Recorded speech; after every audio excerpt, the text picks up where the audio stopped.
Bonjour à tous et bienvenue dans ce nouveau débat sur Sunrise. Bonjour Philippe Murer. Bonjour Nicolas. Bon, c'est un plaisir de t'avoir avec nous. Alors, on ne tourne pas en direct même, mais on est vraiment dans les conditions du direct et le débat sera mis en ligne quelques heures maximum après son enregistrement. Comme d'habitude, bien sûr, vous avez le site sunrise.tube, www.sunrise.tube, avec le lien dans la description qui vous permet de regarder toutes les vidéos, même celles censurées, d'aller sur les réseaux sociaux qui vont bien. Et puis aussi, vous avez un petit onglet pour soutenir Sunrise, donc que ce soit financièrement par un abonnement mensuel ou par un don ponctuel. Voilà. Donc ça, c'est important pour la chaîne. Donc pensez-y. Alors, j'ai donc le plaisir de recevoir Philippe Murer pour un débat. Alors, Philippe Murer n'est pas un inconnu pour les spectateurs de Sunrise, puisqu'il a été déjà intervenu dans l'épisode 51 de Nouvelle Vague, sur une émission très intéressante sur l'énergie où on mettait Macron face à ses contradictions. C'est aussi quelqu'un qui est très suivi sur les réseaux sociaux, notamment sur Twitter. Le lien sera dans la description. Et Philippe, tu es aussi un auteur d'un ouvrage passionnant, Comment réaliser la transition écologique, qui date de 2020, si je ne m'abuse, Oui. aux éditions Jean-Cyril Godefroy, avec également, plus récent celui-ci, Sortir du capitalisme du désastre. Vous aurez évidemment tous les liens en description, puisque ce sont des ouvrages très intéressants. Donc voilà. Alors, aujourd'hui, on n'est pas ici pour parler forcément du capitalisme ou d'écologie, quoique peut-être d'ailleurs, mais on est ici pour parler de souveraineté et d'identité. Alors, le fait est qu'on a, on a ce débat. Pourquoi? Alors, je le fais très rapidement, mais parce que il y a quelques semaines, j'avais essayé de débattre. J'avais proposé un débat à Pierre-Yves Rougeron sur la question d'identité française après avoir vu sa vidéo sur la question. Débat qui n'a pas eu lieu pour X raisons. Mais Philippe Murer a vu cette proposition et m'a dit que ça serait une bonne chose qu'on discute ensemble. Pourquoi? Parce que identitaires et souverainistes ont des choses à se dire et il faut qu'on parle parce que globalement, on a quand même des intérêts en commun et pas qu'un peu. Donc voilà pourquoi ça y a ce débat. Et donc on va parler de souveraineté contre l'identité, ou avec l'identité d'ailleurs, parce que le débat sera amical. Mais l'idée, c'est de balayer deux questions. Premièrement, l'identité française. Voilà.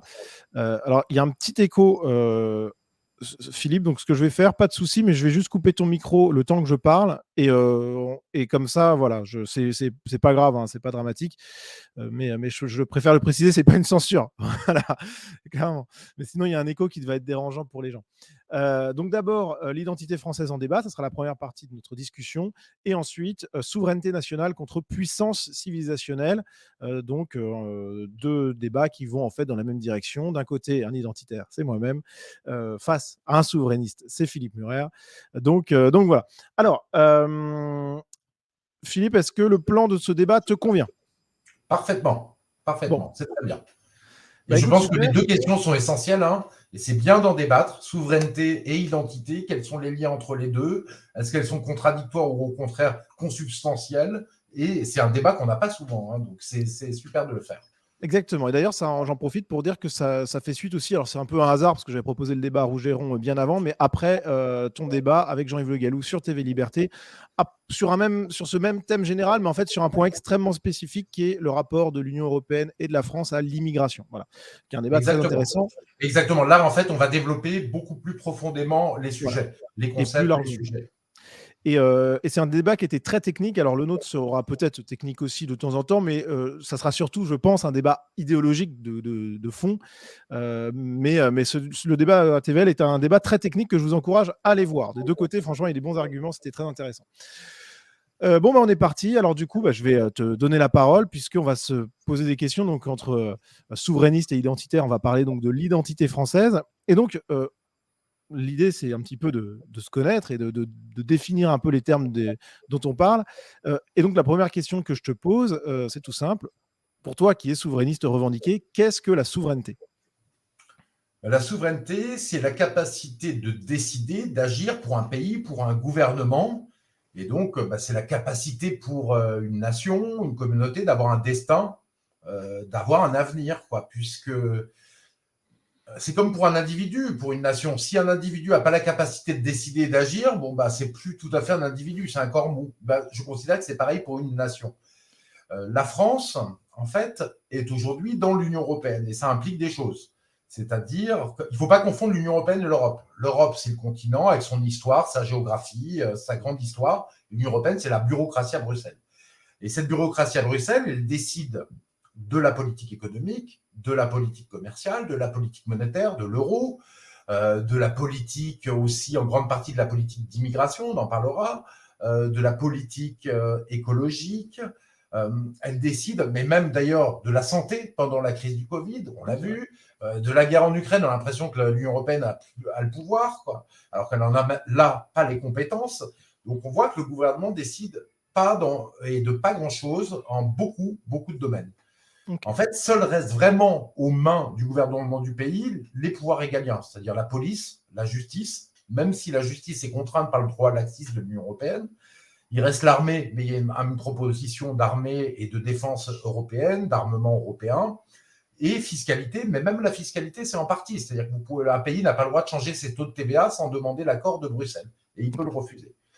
Donc, l'Union européenne a de plus en plus de pouvoir et la France a de moins en moins de pouvoir. Et c'est consubstantiel du traité de l'Union européenne qu'a signé Sarkozy. C'est-à-dire que le traité qui nous définit, il dit que l'Union européenne est une union sans cesse plus étroite, donc qui fait disparaître les nations.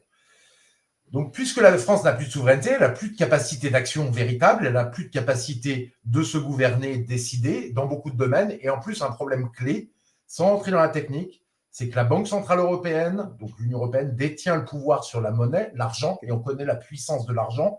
Et donc, elle est capable soit d'asphyxier un pays financièrement si le pays a des politiques qui ne lui conviennent pas. Donc, voilà pourquoi c'est fondamental d'avoir sa souveraineté en tout domaine, et la monnaie est un domaine essentiel. Okay. Si un pays est souverain, il a la capacité de décider, il peut mettre en place des solutions pour régler ses problèmes, les uns après les autres, immanquables qui arrivent dans un pays, pour régler ses crises. Ça peut être la crise sur l'économie, sur le social, sur l'énergie, sur les flux d'immigration. Ça nous rappelle aujourd'hui. Et si un pays n'est pas souverain, ben, il n'est pas capable de décider, il ne peut pas décider. En fait, il n'a pas cette capacité d'action. Et donc, les crises sont jamais réglées, elles s'amplifient et le pays part à la dérive. Et pour moi, c'est exactement ce qui se passe en France avec toutes les crises qu'on a. Et c'est pour ça que tu es souverainiste. Exactement. Mais aussi, je défends l'identité. Je veux dire, moi, je défends les deux, comme la majorité de souverainistes, défendent la souveraineté et l'identité. Ouais. Sur l'identité, pour le définir, alors, c'est le caractère permanent et fondamental d'un groupe. En fait, c'est le fait, c'est l'idée qu'on fait partie d'un groupe, qu'on a une solidarité naturelle, qu'on a une histoire commune et qu'on a un destin commun à partager. Donc, c'est la culture, ça fait partie, il y a l'histoire aussi nationale, les mœurs, la gastronomie, tout un tas de choses. Ouais. Ça va même plus loin, ça va jusqu'à l'enracinement et les traditions, qui sont liées aussi, pour moi, à l'identité, un thème dont on parle rarement, en fait. On a peur un petit peu, on a peur de l'identité. Peu, oui, c'est-à-dire que c'est un terme de réac, en fait, de parler d'enracinement. Alors que, comme le dit la grande philosophe Simone Veil, celle qui est morte pendant la Deuxième Guerre mondiale, en fait, qui avait rejoint la résistance avec De Gaulle, elle dit « L'enracinement est peut-être le besoin le plus important et le plus méconnu de l'âme humaine. » Donc, d'où l'importance de l'enracinement, de l'identité, et d'appartenir à un groupe et d'en être fier. Voilà. Donc, moi, je défends cette identité française. Tu vois. Ok, mais c'est intéressant parce que justement, alors je recoupe ton micro, je suis désolé, tu peux reprendre la parole quand tu veux, mais il y a un écho. Quand on parle d'identité, moi, je me définis comme un identitaire, c'est-à-dire que je mets comme au cœur de l'urgence politique de la situation actuelle, clairement, la défense de l'identité française et européenne, puisque c'est un ensemble qui, pour moi, a une réalité à la fois civilisationnelle, mais aussi identitaire, c'est-à-dire que même si on est parfois très différent de certains Européens, on a une parenté bioculturelle extrêmement importante comparée évidemment à d'autres entités, d'autres populations, d'autres civilisations à travers le monde, et on forme un tout qui parfois peut avoir des dissensions internes, bien entendu, c'est l'histoire de l'Europe, hein, et même de l'Europe actuelle d'ailleurs, mais qui malgré tout forme un tout, c'est-à-dire que si demain on se retrouve soit à Riga, soit à Madrid, bon, globalement, on sera peut-être un petit peu dépaysé parce qu'il y a une identité spécifique de chaque bout d'Europe, mais par contre, il y a une trame commune qu'on retrouve, que ce soit par la religion, par l'architecture, par la manière de voir le monde, par une même philosophie de vie, etc., etc. Globalement, je pense qu'il y a là déjà une chose importante à noter. Alors, revenons à l'identité française, parce que c'était quand même l'objet de base de ce dont je voulais parler avec Pierre-Yves Rougeron. Là, on va en parler tous les deux avant de se lancer dans le débat souverainiste contre identitaire. L'identité française, souvent, elle est perçue par les. En fait, c'est même de manière systématique par les souverainistes. Je ne sais pas pourquoi. Alors, c'est vraiment quelque chose qui m'interpelle, mais elle est toujours vue comme désincarnée, comme purement culturelle. Et quand j'ai regardé la vidéo de Rougeron, mais ça pouvait être de n'importe quelle autre personne à ce sujet, parce que je vois la définition de l'identité selon les souverainistes, on est toujours dans une vision extrêmement égalitariste, c'est-à-dire qui ne voit pas de différence, qui ne voit dans les différences entre les populations et les groupes de personnes, donc entre les nations par exemple, que des différences culturelles et absolument pas de différences enracinées, naturelles, biologiques, on met le terme qu'on veut, etc. Et c'est ce qui me paraît important à analyser, c'est que, et ça vient un peu dans le débat souverainiste contre identitaire, parce que c'est vraiment une particularité souverainiste que je ne m'explique pas, qui est vraiment de considérer que le terme français de souche est presque un gros mot, que le peuple historique enraciné charnellement et biologiquement dans la France depuis des milliers d'années, je pèse mes mots, puisque l'identité française, elle est enracinée, on a des études génétiques qui nous montrent que globalement, l'identité génétique d'un Français aujourd'hui moyen, européen bien sûr, est très largement semblable aux Français de l'âge de bronze, etc., etc.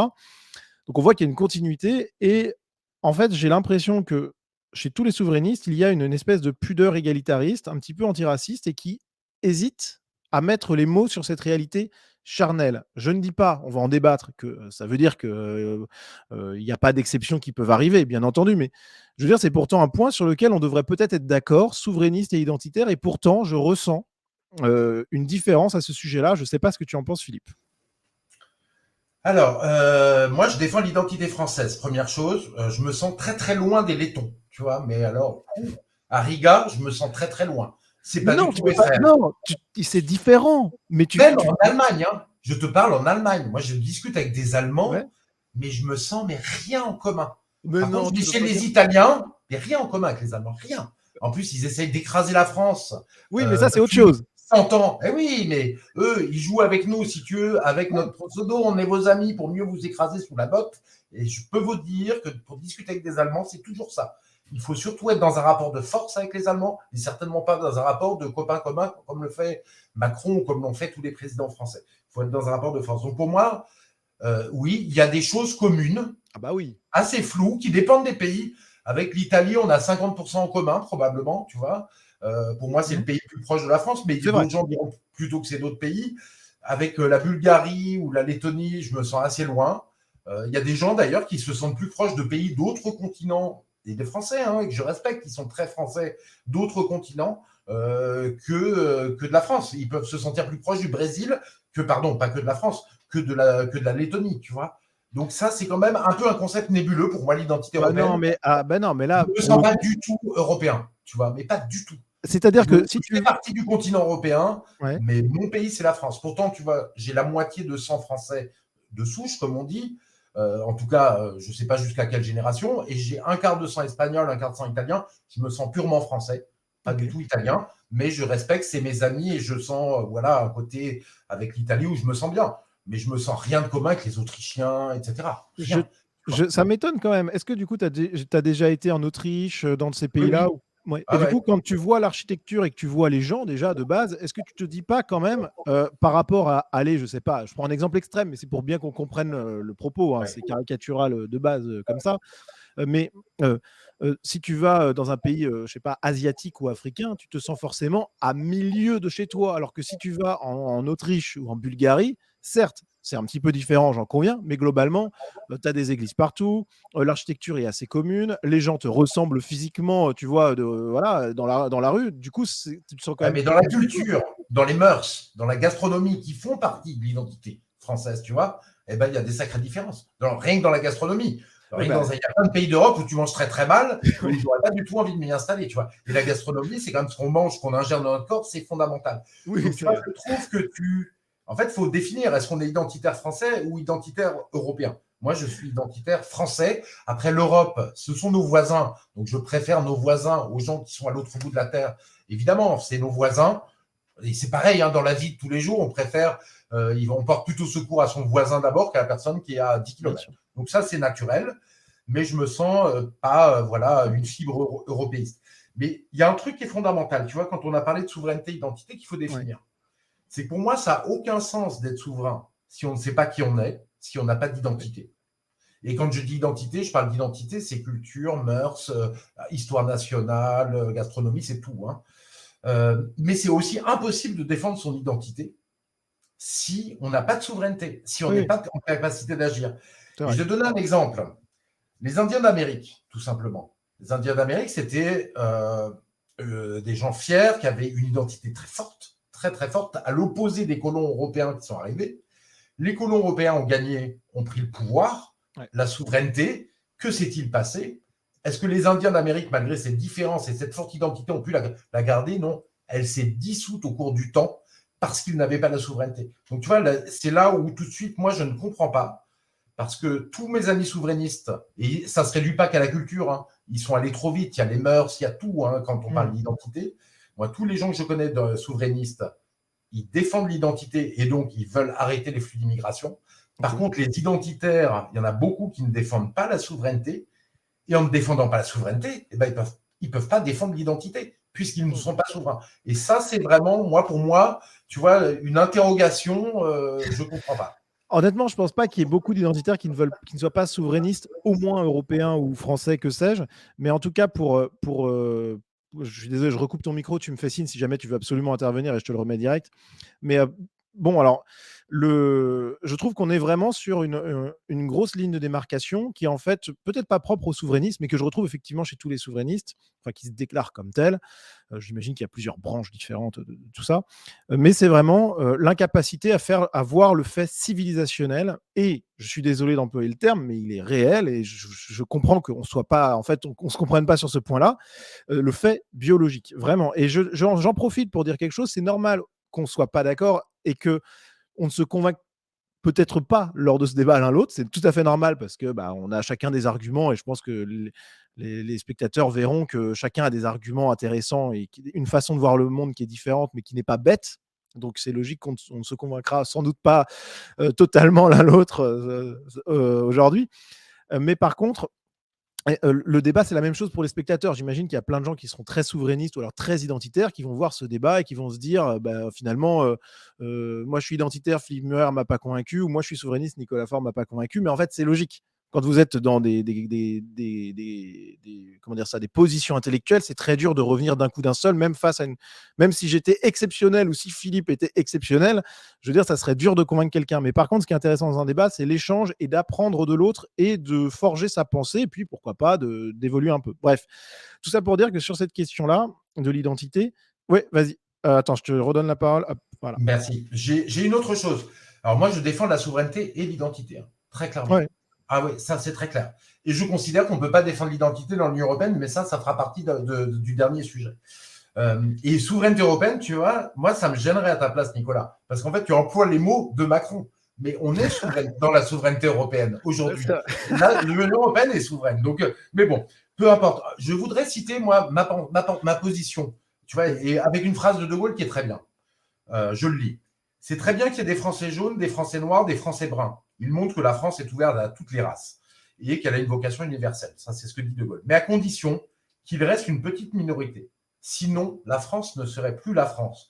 Nous sommes quand même avant tout un peuple européen, de race blanche, de culture grecque et latine et de religion chrétienne. Qu'on ne se raconte pas d'histoire. Tu vois ? Donc, moi, je ne dis pas le contraire. Je veux dire, on ne pourra pas, si on n'arrête pas les flux d'immigration, de toute manière, nous allons vers une désintégration de la France. C'est une catastrophe. Mais si on détruit aussi l'économie, la société, etc., par l'Union européenne, ça sera aussi une désintégration. Je pense qu'on est dans des crises multiples.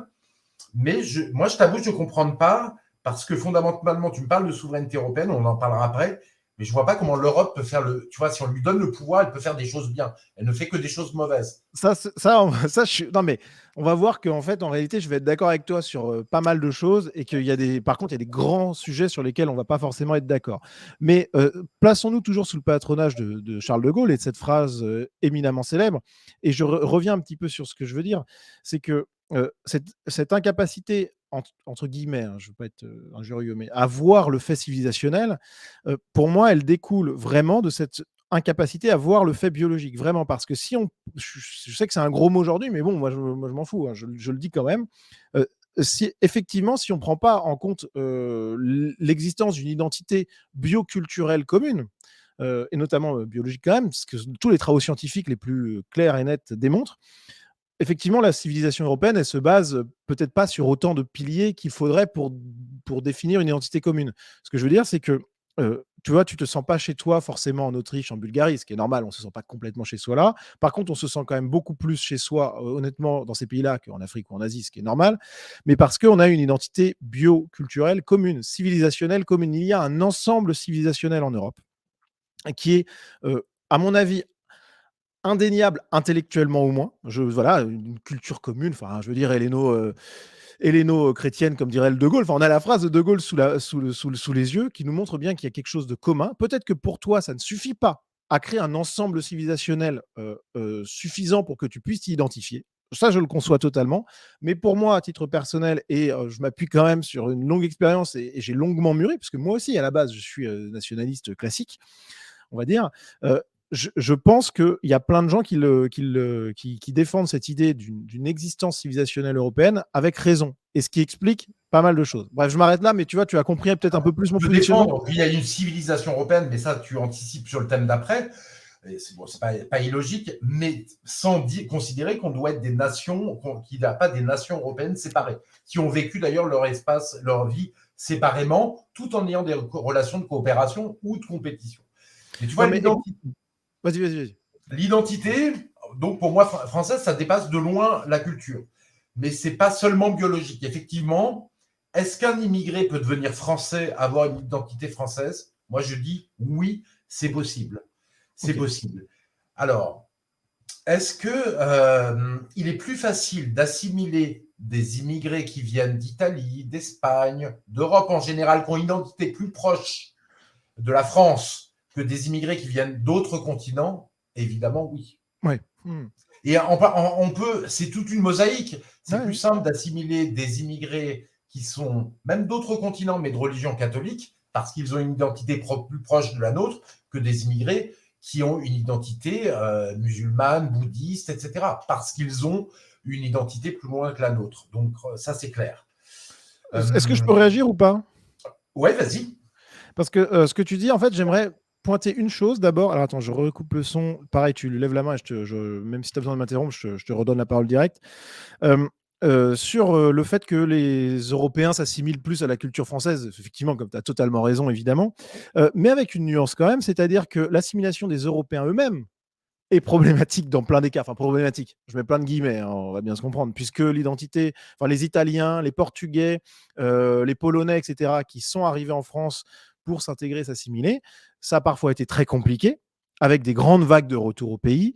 Même aujourd'hui, c'est pas du tout pour dire que c'est mal, mais c'est factuel. Aujourd'hui, on a même les Italiens de troisième génération qui se sentent toujours, pour beaucoup, italiens. Alors, c'est pour beaucoup du folklore, bien entendu. Je veux dire, c'est le drapeau national. Alors, chez les Portugais, les Polonais, c'est peut-être un peu plus fort que ça. Mais je veux dire, déjà, pour des Européens, c'est déjà pas une assimilation totale. Alors, quand c'est effectivement quelqu'un qui vient d'un autre continent, avec, je veux dire, un Asiatique, par exemple, qui arrive, c'est quand même compliqué. Donc ça, déjà, c'est une première remarque. Et deuxième remarque, tu dis, finalement, un catholique asiatique, par exemple, pour reprendre cet exemple, s'intégrera plus facilement en France que finalement, je ne sais pas, je dis une bêtise, mais un Italien musulman. Je ne sais pas si ça existe beaucoup, mais enfin bon, bref, passons, imaginons. Et là, je suis un peu en désaccord parce qu'il y a quand même des choses qui sont importantes pour l'assimilation. C'est que, par exemple, tes enfants, une fois qu'ils apprennent à parler la langue, si c'est un Italien ou un Polonais, globalement, vu qu'on se ressemble tous, qu'on est tous des Européens biologiques, quoi, génétiques, bah, on est tous blancs et donc les générations suivantes, une fois qu'ils apprennent à parler le français, on ne peut plus trop les distinguer. Il y a une limite à ça qui est le nom. Et d'ailleurs, le nom, que ce qu'il soit asiatique ou par exemple africain, il est toujours plus étranger qu'un nom à consonance italienne. Donc tu vois, même si la personne vient d'un autre continent et a des items culturels qui se rassemblent, qui ressemblent aux items culturels français, ça peut quand même être problématique. Je te laisse répondre si jamais tu le souhaites. Non, je parlais toutes choses égales par ailleurs, c'est-à-dire un Oui, asiatique bouddhiste ou alors un asiatique catholique, quoi, ou ok. un hindouiste, voilà, ou un Ok. asiatique musulman, parce que voilà, c'est plus Ok. simple quand tu as la religion, les traits d'identité. Ok. Après, c'est vrai qu'il y a, voilà, il y a, comment dire, alors, l'assimilation, elle marchait correctement avant, quand même, hein.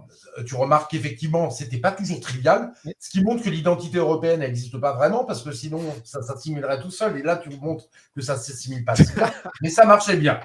Avant, j'irais deux traîtres à la nation, un de droite, Valéry Giscard d'Estaing, la droite d'argent, et un de gauche qui est Mitterrand. C'est à partir de ce moment-là. Alors, il y a deux raisons pour lesquelles maintenant on a des problèmes. La première, c'est que là, ces gens-là ont dit la France est trop petite pour exister dans le monde.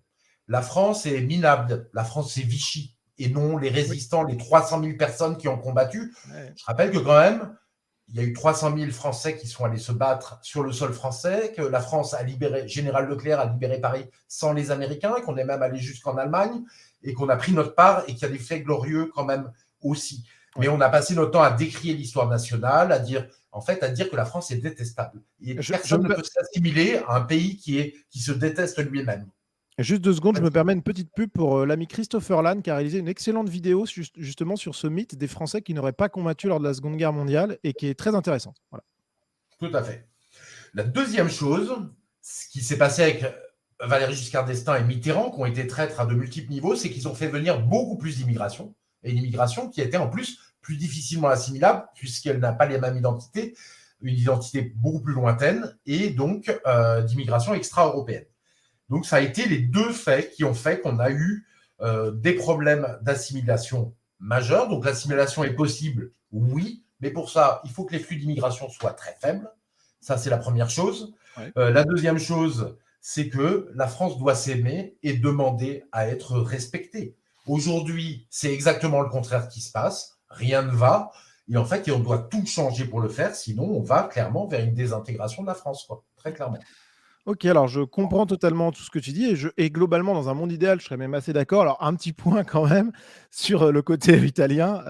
Effectivement, j'ai dit que c'était compliqué déjà de base et je le maintiens. Mais par contre, ça se fait. Et comme je l'ai dit d'ailleurs de manière amusée, je mettais plein de guillemets au fait que ça soit problématique, puisqu'en réalité, c'est un drapeau qui est ressorti de temps en temps. Je veux dire, c'est pas du tout problématique en soi. Mais par contre, ça montre que l'identité nationale est une réalité, mais ça n'empêche pas, à mon avis, de voir qu'il y a une identité civilisationnelle, puisque ça s'est fait globalement sans problème, même s'il y a eu des grandes vagues de retour au pays quand même de base. Mais ceux qui sont restés, qui plusieurs générations après sont toujours là, et ben pour le coup, il n'y a plus de problème. Voilà. En tout cas, le seul problème qu'il y a, entre guillemets, je mets toujours des guillemets, c'est les matchs de foot. Mais bon, ça fait partie du folklore. Donc ça, c'est pas grave. Mais voilà. Alors, sur l'immigration, sur l'assimilation, moi, je pense qu'il y a une position à droite et chez les souverainistes aussi qui est assez, assez fautive en réalité. En réalité, je pense que toi comme moi, on est à peu près d'accord et le général de Gaulle que je vais remettre ici serait assez d'accord aussi, que globalement, si la France était composée à 90, je prends un truc caricatural évidemment, hein, mais si la France était composée à 90 d'extra-européens, asiatiques par exemple, même s'ils étaient parfaitement intégrés, qu'ils défendaient les valeurs françaises, qu'ils parlaient un français parfait, je pense que le général de Gaulle, comme moi et sans doute comme toi et beaucoup de souverainistes, tout le monde, tout ce petit monde-là considérerait que ça serait quand même plus exactement la France. Je pense qu'on est d'accord là-dessus, j'imagine. On est d'accord là-dessus. On est d'accord là-dessus. D'ailleurs, ça serait plus la France. Et ça serait plus la France pour une autre raison, c'est que si tu as 90% d'Asiatiques, finalement, bah, ils vont importer leur culture et ça ne sera plus la culture française en plus. Donc, il y a Oui, deux oui. bonnes raisons pour le faire. Donc voilà. Et alors, du coup, quand on part de cette chose-là, en réalité, moi, je pense que dans ce cas, ça veut dire qu'on met le facteur, je ne sais pas quel est le terme qu'on va employer, mais naturel, enraciné en avant. Et donc, que l'assimilation alors d'extra-européens, pour parler clairement, n'est plus une règle, comme c'est encore pensé comme tel à droite, hein, par beaucoup, mais plutôt une exception. C'est-à-dire qu'évidemment, l'assimilation existe. On a tous en tête des gens qui sont parfaitement assimilés. Et voilà, le but, c'est pas de les renvoyer demain, ça n'a aucun sens. Mais par contre, l'assimilation est possible, mais par contre, c'est une exception. Et comme à toute exception, il y a une règle, règle égale exception, exception égale règle, eh bien la règle, c'est que l'assimilation est impossible. Voilà ma position personnelle sur la question. Je ne sais pas si c'est utile, Alors, mais moi, en tout je te cas, c'est réponds ma juste position. sur une chose. Moi, je sais que quand j'avais 20 ans, l'assimilation était beaucoup plus simple. D'ailleurs, les relations entre, si on peut appeler ça des communautés, parce que ce n'est pas des communautés, entre Français de souche et Arabes étaient beaucoup plus faciles. Okay. Et il y en avait qui étaient beaucoup plus assimilés et les relations étaient beaucoup plus apaisées parce qu'il y avait des flux d'immigration qui étaient plus raisonnables et donc qui permettaient l'assimilation. Quand les flux sont trop importants, l'assimilation devient impossible et on est là-dedans complètement. Ouais, je suis d'accord. Il y a une question de nombre. Même si j'avais tort, même si ma vision n'était pas la bonne, je veux dire, objectivement, oui, effectivement, il y a un problème de nombre et de France qui demande à être aimée et à être respectée. Enfin, ça, c'est clair et net. Donc, écoute, je pense qu'on a fait un petit peu le tour de ce qu'on voulait dire sur cette partie-là, mais en fait, ça a été une introduction à ce qu'on va se dire ensuite, qui est le débat de fond entre souveraineté nationale et puissance civilisationnelle.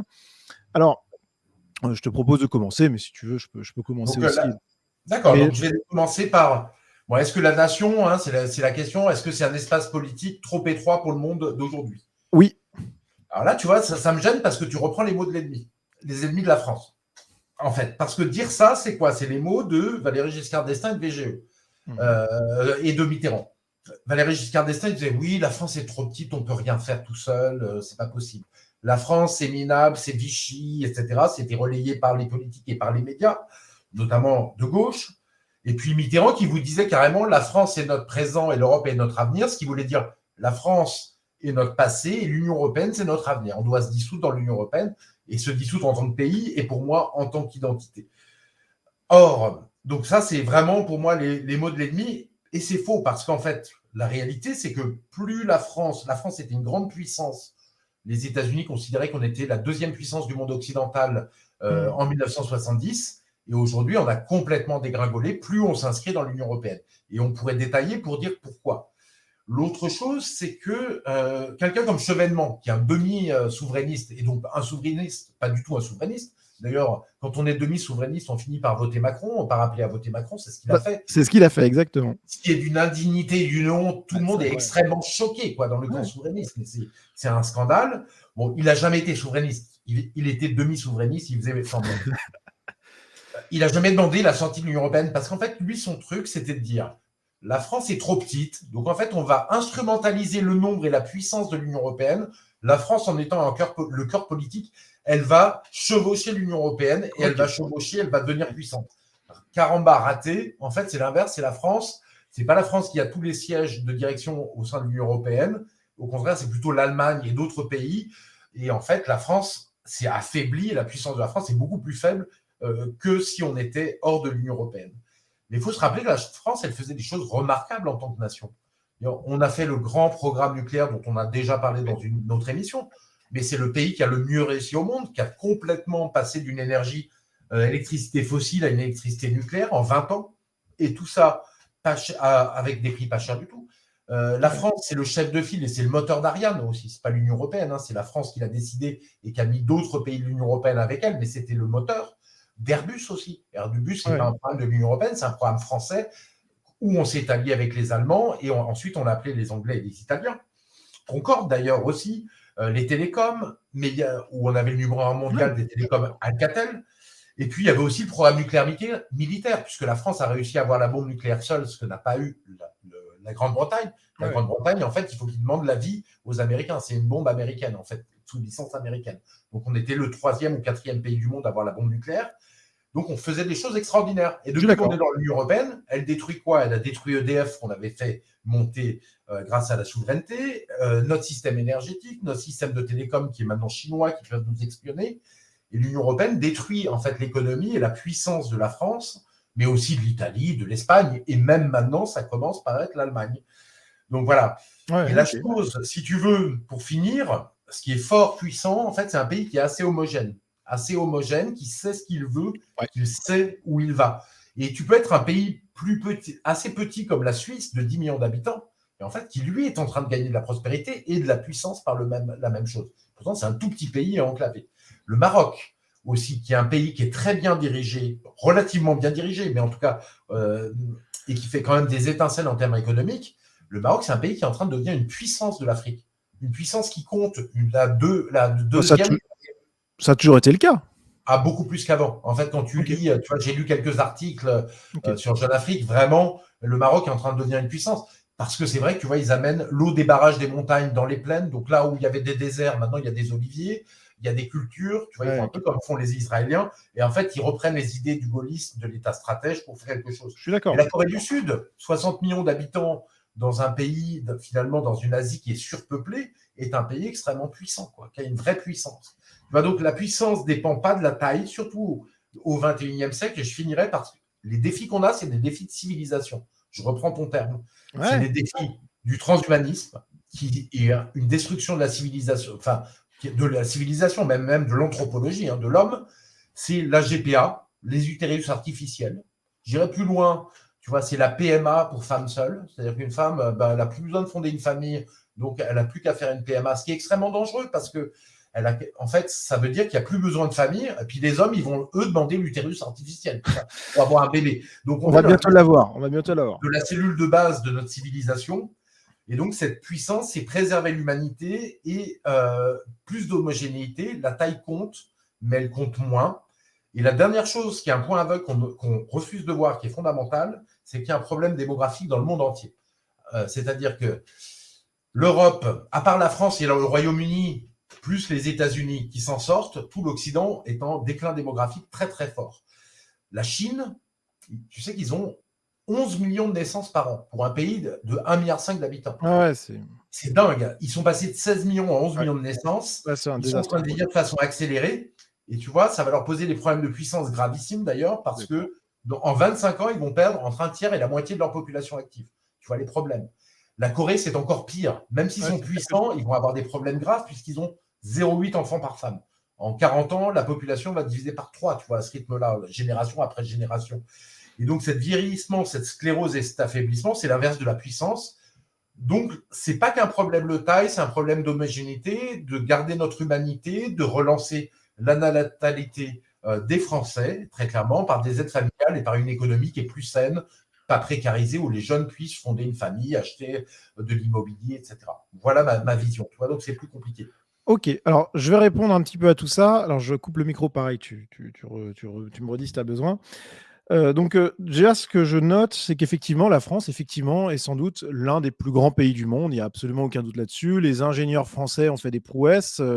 C'était une réalité absolue, notamment au début du XXe.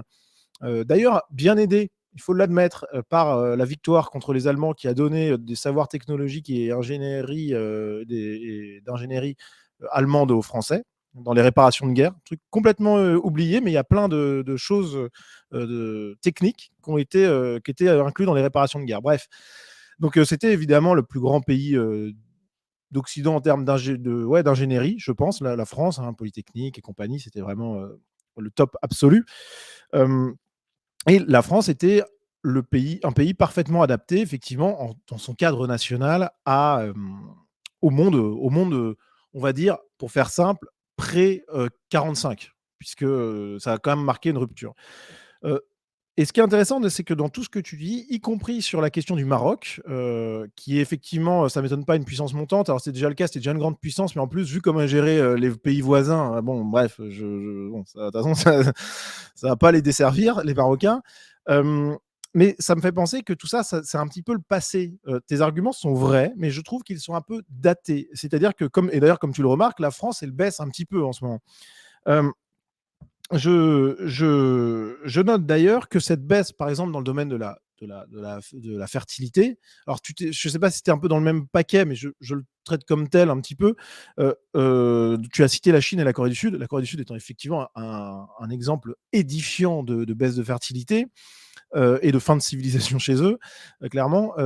La Chine et la Corée du Sud, si j'étais un peu taquin, je dirais qu'ils ne sont pas dans l'UE et que tous les maux du monde moderne ne viennent pas de l'Union européenne. Mais bon, je ne vais pas te caricaturer, j'imagine que ce n'est pas ce que tu dis. Mais par contre, la faiblesse de la France, pour revenir à la France, je ne pense pas qu'elle soit uniquement due à l'Union européenne. Je pense qu'elle est due à un mal qui est bien plus profond, bien plus grand, bien plus large, parce qu'il touche tous les pays européens et occidentaux, et même d'ailleurs un peu en dehors de cette zone-là, que je désigne de manière très simple comme le gauchisme. Voilà, c'est-à-dire l'idéologie de gauche, pour faire simple. Euh, et euh, la faiblesse de la France, elle n'est pas 100% due à l'Union européenne. Je ne doute pas, et je vais t'accorder ça, ça va te faire plaisir, que effectivement, les décisions parfois irrationnelles, parfois délirantes, mais au sens débile, quoi, idiote, hein, parce que les gens qui nous dirigent sont le grand complot pour 80%, c'est juste de la bêtise, hein, clairement. Mais il y a aussi la traîtrise dans tout ça. Je ne doute pas qu'effectivement l'Union européenne a pu faire perdre de la puissance à la France. Ça, c'est clair et net. Par contre, dire que 100% de ça vient de l'Union européenne, je pense que c'est faux et qu'en réalité, je pense que l'essentiel, en réalité, voire même la totalité, vient du gauchisme, que ce soit nationalement ou européen. Et c'était un petit peu l'objet du débat, alors, avec Jean-Yves Le Gallou. Et je pense que c'est vraiment important qu'on revienne dessus. Alors, je ne me définis pas comme un ardent défenseur de l'Union européenne, même si je considère que c'est un projet qui, s'il était bien mené, serait absolument très intéressant. Mais le fait est qu'aujourd'hui, si on n'avait pas l'Union européenne, on aurait Emmanuel Macron et sa bande, et ça serait exactement les mêmes problématiques, voire même, dans certains cas, comme l'a montré Jean-Yves, je pense avec raison sur certains points, ça serait même encore pire. Je veux dire, il pourrait aller encore plus loin. Donc, le fait est que, juste sur cette question-là de l'Union européenne comme responsable, je conçois que, comment dire ça, juridiquement ou techniquement parlant, ça puisse apparaître comme le cas, mais en réalité, l'idéologie qui anime les dirigeants européens, qui sont nommés, je le rappelle, hein, par nos dirigeants à nous, hein, malheureusement, euh, c'est exactement la même idéologie que nos dirigeants actuels. Je te redonne la parole là. Ah, mais justement, c'est une bonne raison de sortir de l'Union européenne. Parce que si tu veux, pour changer cette idéologie, il faut mettre des gens avec une idéologie différente au pouvoir. On est bien Oui. d'accord. Mais c'est très facile de les mettre au pouvoir au niveau de la France. Enfin, c'est beaucoup plus simple que de les mettre au niveau de l'Union européenne. C'est-à-dire qu'il faut que le peuple de France vote pour des gens avec une idéologie différente. Et Non, mais là, tu peux faire le ménage en France. Ce Et que je tu veux peux dire, faire en sorte, c'est-à-dire qu'à Radio France, tu vas nommer plutôt Élise Blaise, tu vois, eh ben oui, eh oui, ouais, ou, bah, ça serait pas tu vois, mal, ou mais bon. Nicolas Vidal, ou des gens comme ça. Et là, tu Oui. changes l'idéologie. Alors qu'au niveau de l'Union européenne, pour arriver à ton projet, tu vois, sur l'Union européenne, il faut que les 27 pays se mettent d'accord pour changer d'idéologie, que les 27 peuples votent. Non, il Donc n'y la a pas besoin. probabilité que ça se passe est infime. Non, il n'y a pas besoin de ça. En fait, mais mettons que je t'accorde ce point. Tu verras, je pense que c'est erroné, mais je t'accorde ça totalement. Effectivement, de toute manière, si à l'heure actuelle, on ne sort pas de l'Union européenne, impossible, techniquement et juridiquement, en théorie en tout cas, de changer quoi que ce soit idéologiquement. Mais ce que je veux dire, c'est que même si on le faisait maintenant, tout de suite, ça ne changerait strictement rien, puisque les mecs qui sont au pouvoir sont des pourris. Ah oui, mais pour partir. on le change maintenant tout de suite, mais avec des gens qui sont d'une idéologie différente. De toute façon, Oui. les souverainistes ne sont pas de l'idéologie gauchiste Union européenne. Hein, je veux dire, Non, voilà, non, pas mais du tout.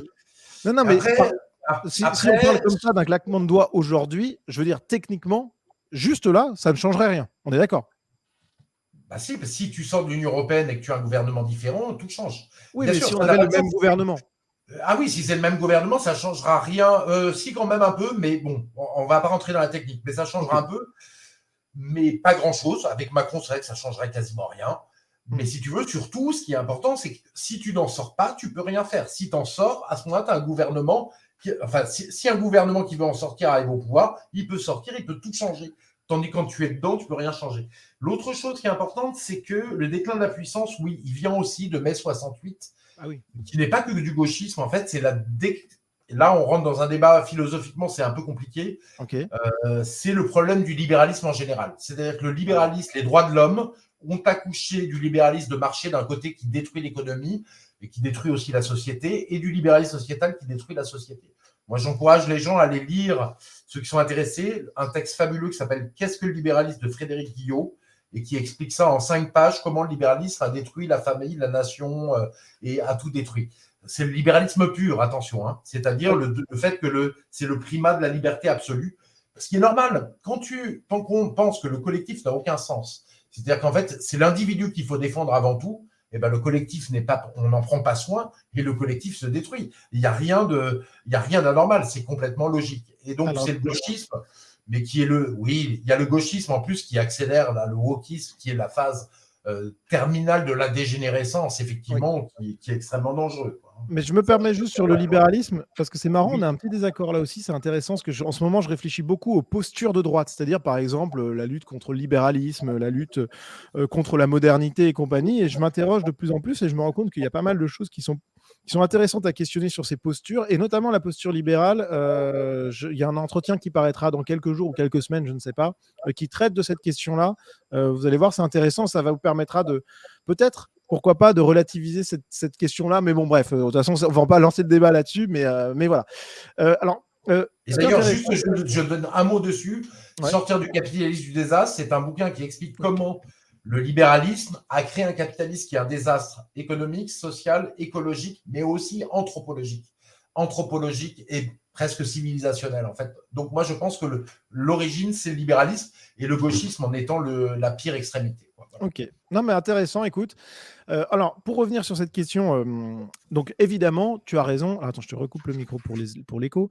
Tu as raison, effectivement, si on avait un gouvernement souverainiste mené par toi et beaucoup d'autres, et là, on pouvait sortir de l'Union européenne aujourd'hui, ça serait évidemment une bonne chose. Je le dis, alors même que je suis un identitaire plutôt porté sur la civilisation européenne, comme je vais peut-être le dire un peu plus loin. Mais dans ce cas-là, je suis d'accord avec toi, ça serait une très bonne chose. Je te l'accorde et je signe dès demain. Voilà, je vote. Mais la réalité, c'est que c'est pas exactement ça. Et surtout, pire que ça, j'ai envie de dire, tu parles du fait que l'Union européenne est très dure à changer. Alors déjà, premièrement, si on était tu mets un président identitaire à la tête, tu mets moi à la tête, je te dis qu'il y a des traités européens qui sont déchirés dans la seconde. Ou alors, voilà, il n'y a rien qui va se passer. Les Allemands ne vont pas envoyer de chars à Paris parce qu'on n'a pas respecté telle circulaire européenne sur le droit des migrants ou les frontières, etc. Et la Cour européenne des droits de l'homme, ces sanctions, elle se les gardera pour elle et on ne paiera rien et on ne fera rien. Ce que je veux dire, c'est qu'avec de la volonté politique, c'est peut-être caricatural là encore ce que je dis, mais c'est normal, on est dans un débat, je ne vais pas faire un bouquin de 10 pages là-dessus, mais avec de la volonté politique, je pense quand même qu'il y a une alternative à ça. Mais de toute manière, sans même aller jusque-là, et je pense que ce qui est intéressant à noter, c'est que l'Union européenne, elle est déjà en train de changer de l'intérieur. Alors, je ne dis pas qu'elle est parfaite, puisque de plein de points de vue techniques, je pense que, et juridique, interne à sa structure même, je pense qu'elle est problématique à plein d'égards. Donc, je ne rentre pas dans ce détail, dans ce débat-là. Par contre, ce qui est intéressant, c'est que l'Union européenne, ultimement, le Parlement, c'est plutôt... la Commission a quand même énormément de pouvoir dans l'UE, puisqu'elle fixe l'ordre du jour, etc. etc. Elle édicte quand même elle a beaucoup de pouvoir. La Commission, les commissaires sont nommés par les pays membres, donc par nous. Et ce qui est intéressant, c'est de noter qu'en Europe, eh bien, il y a un espèce de réveil intéressant, par exemple sur le point de vue identitaire. Alors, ce n'est pas encore magnifique, mais ce que je veux dire, quand on a sur l'ensemble des pays européens, je ne sais pas combien on a, mais on a peut-être 30 à 40% de dirigeants européens, qu'on parle de Mélanie, qu'on parle de l'Autriche, qu'on parle du Danemark, qu'on parle de plein d'autres pays, de la Pologne, etc. Bon, bref, on a quand même de plus en plus de dirigeants identitaires ou en tout cas intéressés par la défense des frontières, voilà, pour faire simple.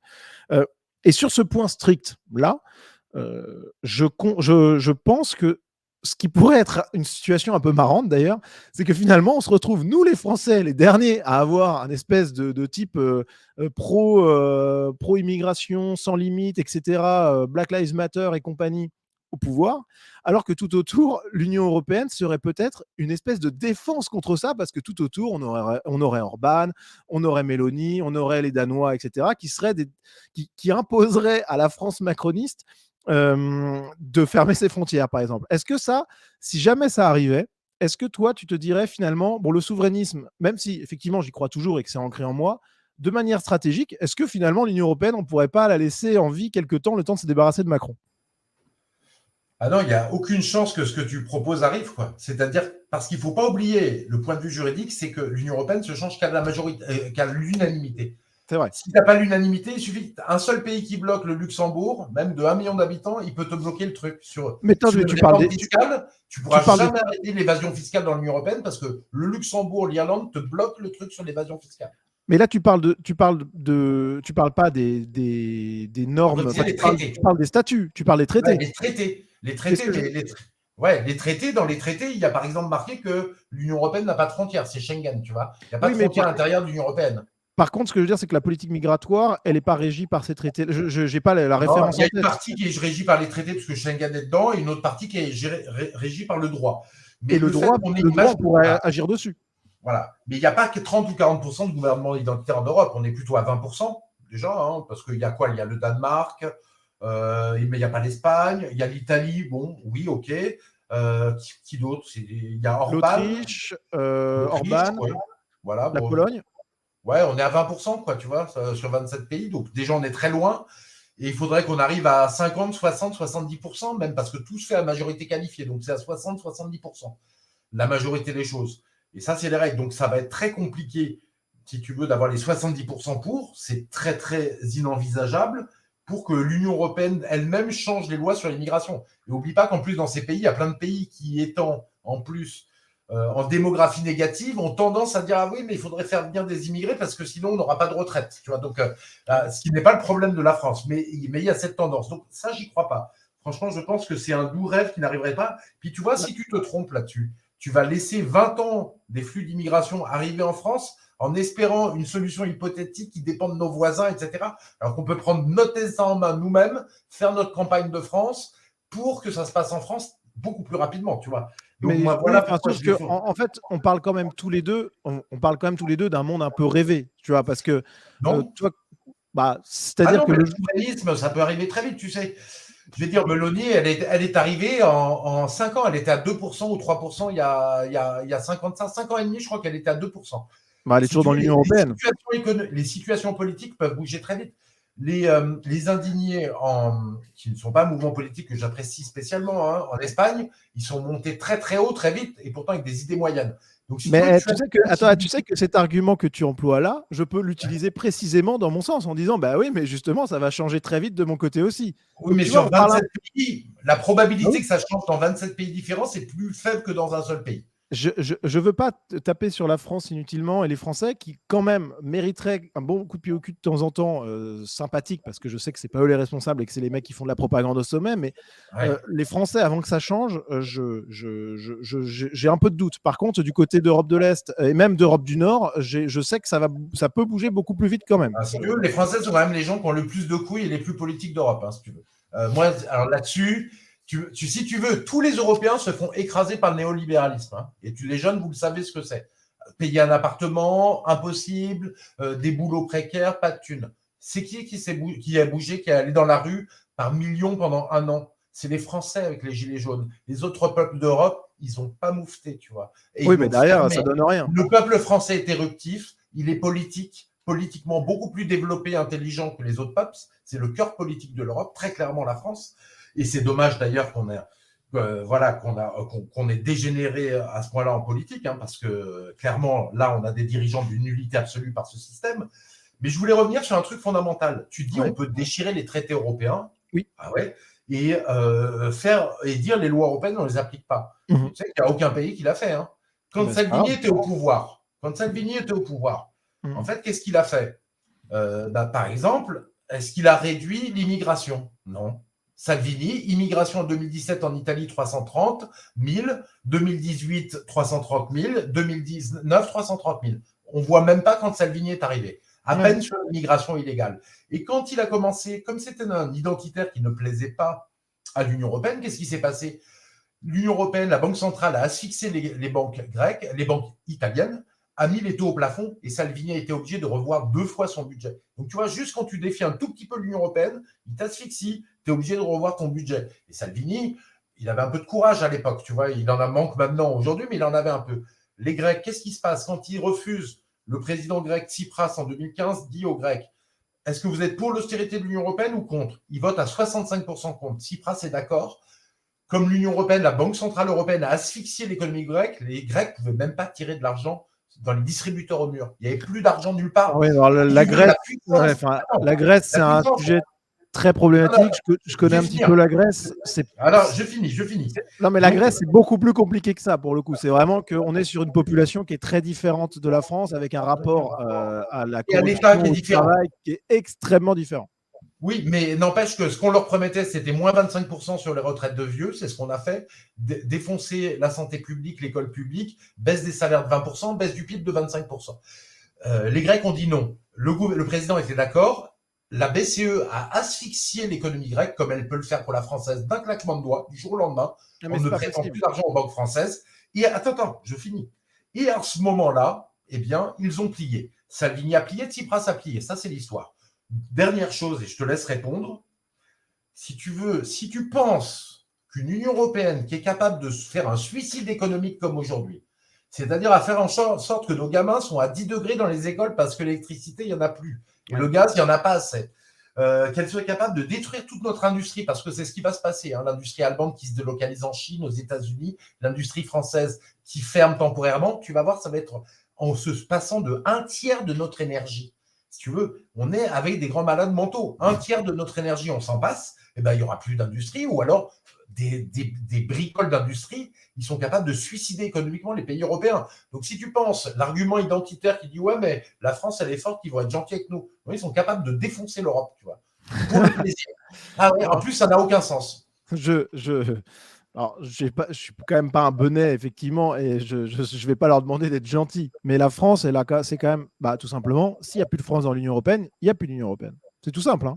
Oui, mais ils t'asphyxieront avant. Ils vont te faire un chantage financier, ils vont asphyxier tes banques et l'économie, ce qu'ils ont fait d'ailleurs à la Grèce et à l'Italie, mais ils ne pourront pas le faire l'Italie. de la même manière à la France. Ils pourront pas le faire de la même manière à la France. Si, bien sûr que si, ils le feront. Alors là, je te promets qu'ils le feront. Bon, en tout cas, non mais je comprends tes arguments et qui peuvent s'entendre. Moi, je pense honnêtement que sur plein de points, de la même manière qu'Orban peut le faire d'ailleurs, même si, comme c'est pas parfait évidemment Orban, mais c'est un type qui est en but d'ailleurs aux condamnations de la part de l'Union européenne parce que sur tel ou tel sujet, notamment les migrants, ils respectent pas les engagements et c'est un vilain méchant.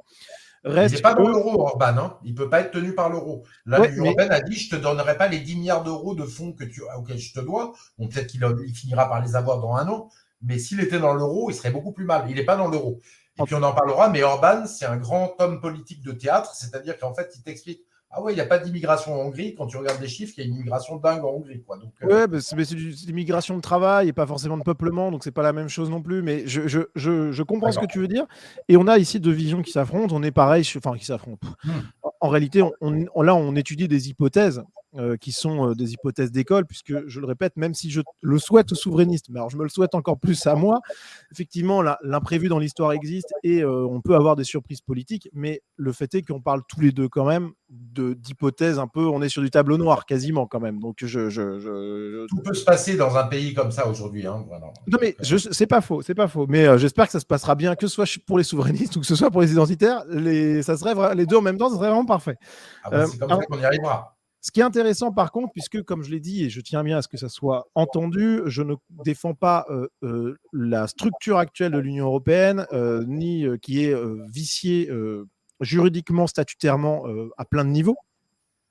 Donc c'est pour ça que notre débat précédent était intéressant, mais au final, bon, je pense que si toi comme moi on arrivait au pouvoir et qu'on était sommé de rester dans l'Union européenne, on trouverait les moyens en réalité de la changer quand même statutairement de manière importante. Je pense qu'il y aurait, ça serait compliqué, très compliqué, mais Bon, en tout cas, moi j'essaierai si tu as le pouvoir de faire tout ça. Mais ce que je veux dire, c'est que ce qui est intéressant là-dedans dans le débat souverainiste contre identitaire, et c'est là où moi je fais mon coming out un peu, c'est que beaucoup d'identitaires n'ont pas la volonté d'accepter publiquement quelque chose, c'est-à-dire qu'ils considèrent l'espace national comme en partie dépassé. Et moi, je le fais ici, parce que si on ne le fait pas, si un identitaire ne le fait pas et qu'il défend des positions contre les souverainistes, du coup, il ne peut pas être cohérent et son discours ne peut pas être audible. Alors, pour moi, je ne dis pas que la France est une nation dépassée, elle est encore très grande et très belle, et Dieu sait que je l'aime, clairement. Mais quand on parle de géopolitique et de monde moderne, on est obligé de prendre en compte qu'on n'est plus en 14-18, on n'est plus en 39-45, on est dans un monde qui a subi 2 révolutions liées évidemment. Une révolution du pétrole qui a transformé de manière absolument drastique et gigantesque notre société en que ce soit par l'essence ou que ce soit par le fait que le pétrole manufacturé est à la base de notre société. Si demain, d'un claquement de doigts, on enlevait le pétrole, je peux vous dire que la société retourne immédiatement à l'âge de pierre sans passer par le Moyen-Âge, puisqu'on aura perdu tous les savoirs d'antan qui nous auraient permis d'y survivre. Bref. Euh, et ce monde moderne dans lequel nous sommes aujourd'hui, il a donc subi, il a vécu cette révolution du pétrole et la révolution du numérique. Deux choses concomitantes en réalité, qui s'enchaînaient assez logiquement, et qui rapetissent le monde et en font un village, un petit village, j'exagère un petit peu en disant ça évidemment, avec des flux de transport énormes entre, par exemple, la Chine, l'Asie et l'Europe et les États-Unis, etc. On est dans un monde extrêmement interconnecté, avec des ensembles économiques et géopolitiques, géostratégiques, on va dire, de manière claire, qui sont de plus en plus grands, qui sont, alors j'aime pas le terme empire, parce que ni la Chine, quoique pour la Chine, ça pourrait se défendre, mais les États-Unis ne sont pas vraiment un empire à proprement parler, dans le sens strict du terme, c'est plutôt une hyperpuissance. L'empire chinois, c'est peut-être un peu plus vrai, parce qu'il y a vraiment une projection démographique en dehors de ses frontières avec volonté d'installation, mais c'est assez marge, donc c'est pas, je sais pas si c'est très clair. Enfin bref, on va pas s'égarer. Ce que je veux dire, c'est qu'on est dans un monde où on a des empires qui sont donc les États-Unis, la Chine et la France seule sur ces questions géostratégiques au sens large, c'est-à-dire économique, démographique et politique et militaire, serait, à mon avis, trop petite. Je donne 2 chiffres là-dessus. Ça ne veut pas dire que, je répète, qu'il faut dissoudre la France et arrêter avec la nation française, mais juste qu'il y a un échelon géostratégique au sens très large qui doit être considéré, c'est l'échelon européen. Je prends un chiffre. Si on prend la population européenne, grosso modo, c'est-à-dire UE plus Ukraine, plus Suisse, plus Norvège, plus 2-3 trucs, on arrive grosso modo à 500 millions de personnes. Alors, si là, c'est mon analyse identitaire qui parle. Si on a ce qui est un maximum absolu, parce que c'est pas ça, mais je prends cet exemple-là pour que ce soit bien clair. Si on a 15% d'extra-européens là-dedans, qui soient venus travailler, en touriste ou je sais pas quoi, on arrive globalement à, on enlève 60 millions, on arrive à 440 millions d'Européens.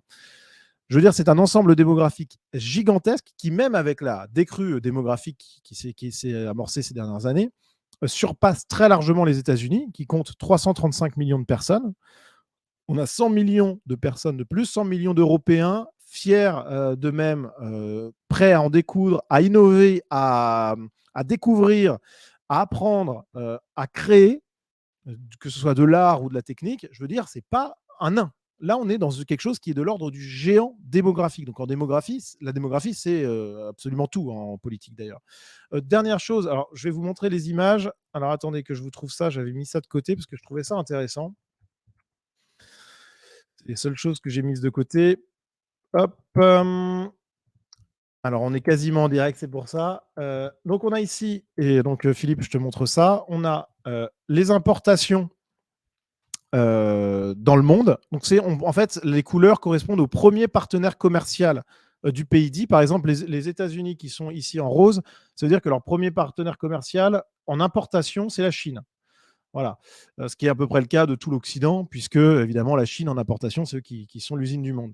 Ce qui est intéressant de noter, c'est que l'Union européenne, c'est en bleu, et il y a quand même un bon paquet de pays, y compris l'Australie, l'Inde, etc., la Russie, les pays du Golfe, qui sont partenaires avec l'Union européenne.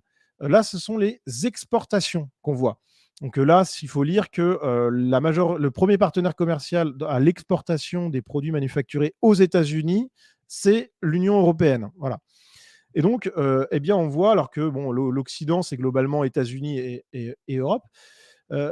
Mais ce qui est intéressant, c'est que l'Union européenne est un vrai poids lourd économique, un véritable énorme poids lourd économique. Donc voilà, ce que je voulais montrer avec ces cartes, et je te redonne la parole, Philippe, parce que je ne vais pas faire un tunnel là-dessus, mais pour moi, l'intérêt de l'échelon européen, et je ne parle pas là encore de l'Union européenne telle qu'elle est aujourd'hui, mais l'échelon européen me paraît essentiel dans le monde moderne, marqué par un rétrécissement des distances et par une naissance d'empires avec lesquels on ne peut pas combattre sans être unis en tant qu'Européens? Alors, moi, je pense que ce poids lourd européen, c'est justement le trou noir de la croissance mondiale, parce qu'il faut quand même aller voir le réel et pas être que dans la philosophie. C'est le trou noir de la croissance mondiale depuis 15 ans. Donc, ce poids lourd, il devient de moins en moins lourd. Il affaiblit et ses partenaires et l'ensemble européen. Ça veut dire quoi concrètement? C'est-à-dire qu'en fait, je vais donner un exemple. L'Italie, tu vois, depuis 2007, c'est-à-dire depuis 15 ans, ils sont en récession permanente. Okay. On est à moins 7% de PIB entre 2007 et 2022. Donc, si tu veux, c'est que ce poids lourd qui théoriquement fait le poids, ce qu'on nous a raconté, en fait, fait de moins en moins le poids et se détruit lui-même. Ça, c'est le premier problème qu'on a. Mais je ne parle pas que, qu'on soit d'accord, je ne parle pas que de l'Italie, je parle de l'ensemble. Non, mais je parle de l'ensemble, parce que l'Espagne, c'est pareil, ça va très très mal. La France s'affaiblit, et même maintenant, l'Allemagne s'affaiblit. Et avec les délires énergétiques qu'on fait, etc., ça, je ne sais pas ce qui va se passer. Quoi. Ouais. Je veux dire, c'est la fessée absolue, parce qu'il faut voir qu'on paye 5 fois le gaz plus cher qu'aux États-Unis qu'en Chine. Donc, tu veux, toutes les industries au gaz, et il y en a beaucoup, ça va péter. Le gaz, c'est le prix de l'électricité, donc l'électricité, ça va faire péter toutes les industries. Donc, ce poids lourd, en fait, il est le trou noir de la croissance mondiale, mais il va être de plus en plus ce trou noir. T'exagères, non, t'exagères. Ah non, mais attends, Nicolas, je te dis. Ah non, mais moi, je pense, c'est-à-dire qu'on n'est plus sur le déclin, Nicolas. On est sur l'effondrement économique européen. Je veux dire, on est sur l'effondrement. Je veux bien concevoir qu'effectivement, il y ait certaines parties, notamment l'Italie, l'Espagne, qui puissent être en mauvaise passe économique, bien entendu. Je veux bien le concevoir. Mais dire que l'ensemble de l'Europe est réductible à ces mauvaises choses, c'est comme si moi, je te contredisais en prenant les pays qui vont le mieux. Si je prenais la Norvège et le Danemark, si tu veux. Alors, je vais te donner un autre exemple. Je vais te donner un autre exemple pour te dire qu'on est dans l'effondrement économique européen. Et attends, juste dire que l'Europe. Attends, je finis. Parce que vraiment là-dessus, là, je crois que tu te trompes. Parce que je prends l'Italie, mais attends, il n'y a aucun pays dans le monde qui est en récession permanente. C'est le seul pays capitaliste dans le monde qui est en récession permanente. Et l'Espagne, c'est pas loin, c'est aussi très mauvais. Mais il y a aussi la Grèce, n'en parlons pas. Ils ont perdu 25% de leur PIB en restant dans l'UE. Mais si tu veux, l'industrie chimique européenne, qui était la plus grande du monde, on était tout le temps en excédent commercial, grosso modo, si on prenait l'ensemble européen. Et bien là, on fait tellement n'importe quoi au niveau économique que les BASF sont en train de partir en Chine, les Bayer sont en train de partir aux États-Unis, qu'il ne va plus rien rester en Europe et qu'on est en déficit commercial pour la première fois depuis la deuxième guerre mondiale, depuis 1945. Si tu veux. Donc c'est un affaiblissement total. Tu as vu qu'on est nul en tout. C'est-à-dire que l'Union européenne nous a empêchés d'avoir des GAFAM. Si tu veux, les Russes, les Russes, eux, ils ont un Facebook. Tu sais pourquoi ? Parce qu'en fait, ils n'avaient pas une Union européenne qui leur disait vous ne pouvez pas être protectionniste, mais mettre un Facebook. Les Chinois, ils ont un Facebook. Tous les pays ont un Facebook. Nous, on nous a dit non, il faut prendre le Facebook américain, on ne va pas vous protéger, il faut prendre Google, etc. Donc, c'est l'Union européenne, au niveau économique, l'empire de la faiblesse. Et moi, je ne te dis pas qu'on est en déclin. Je te dis qu'on va être en effondrement économique. Mais non. Alors là, tu vas le voir. Et en fait, en prenant l'Union européenne, tu prônes l'effondrement économique. Non. Dont vous êtes, toi, tu es la jeunesse, vous êtes les premiers perdants de cet effondrement économique. Non. Alors, déjà, tu dis, tu prônes l'Union européenne, alors que non, je prône, même si j'ai défendu pour la beauté du sport, l'Union européenne, mon attitude par rapport à l'Union européenne en disant que je pouvais la changer avant, le vrai truc que je veux, c'est un échelon européen. Je n'ai pas dit que c'était spécifiquement l'Union européenne. Mais surtout, tu dis... Quel échelon européen alors ? Ce serait une espèce d'Union européenne améliorée, une espèce de confédération européenne. Ce qu'il faut faire dans ce cas-là, je vais te dire, c'est là où il faut que tu...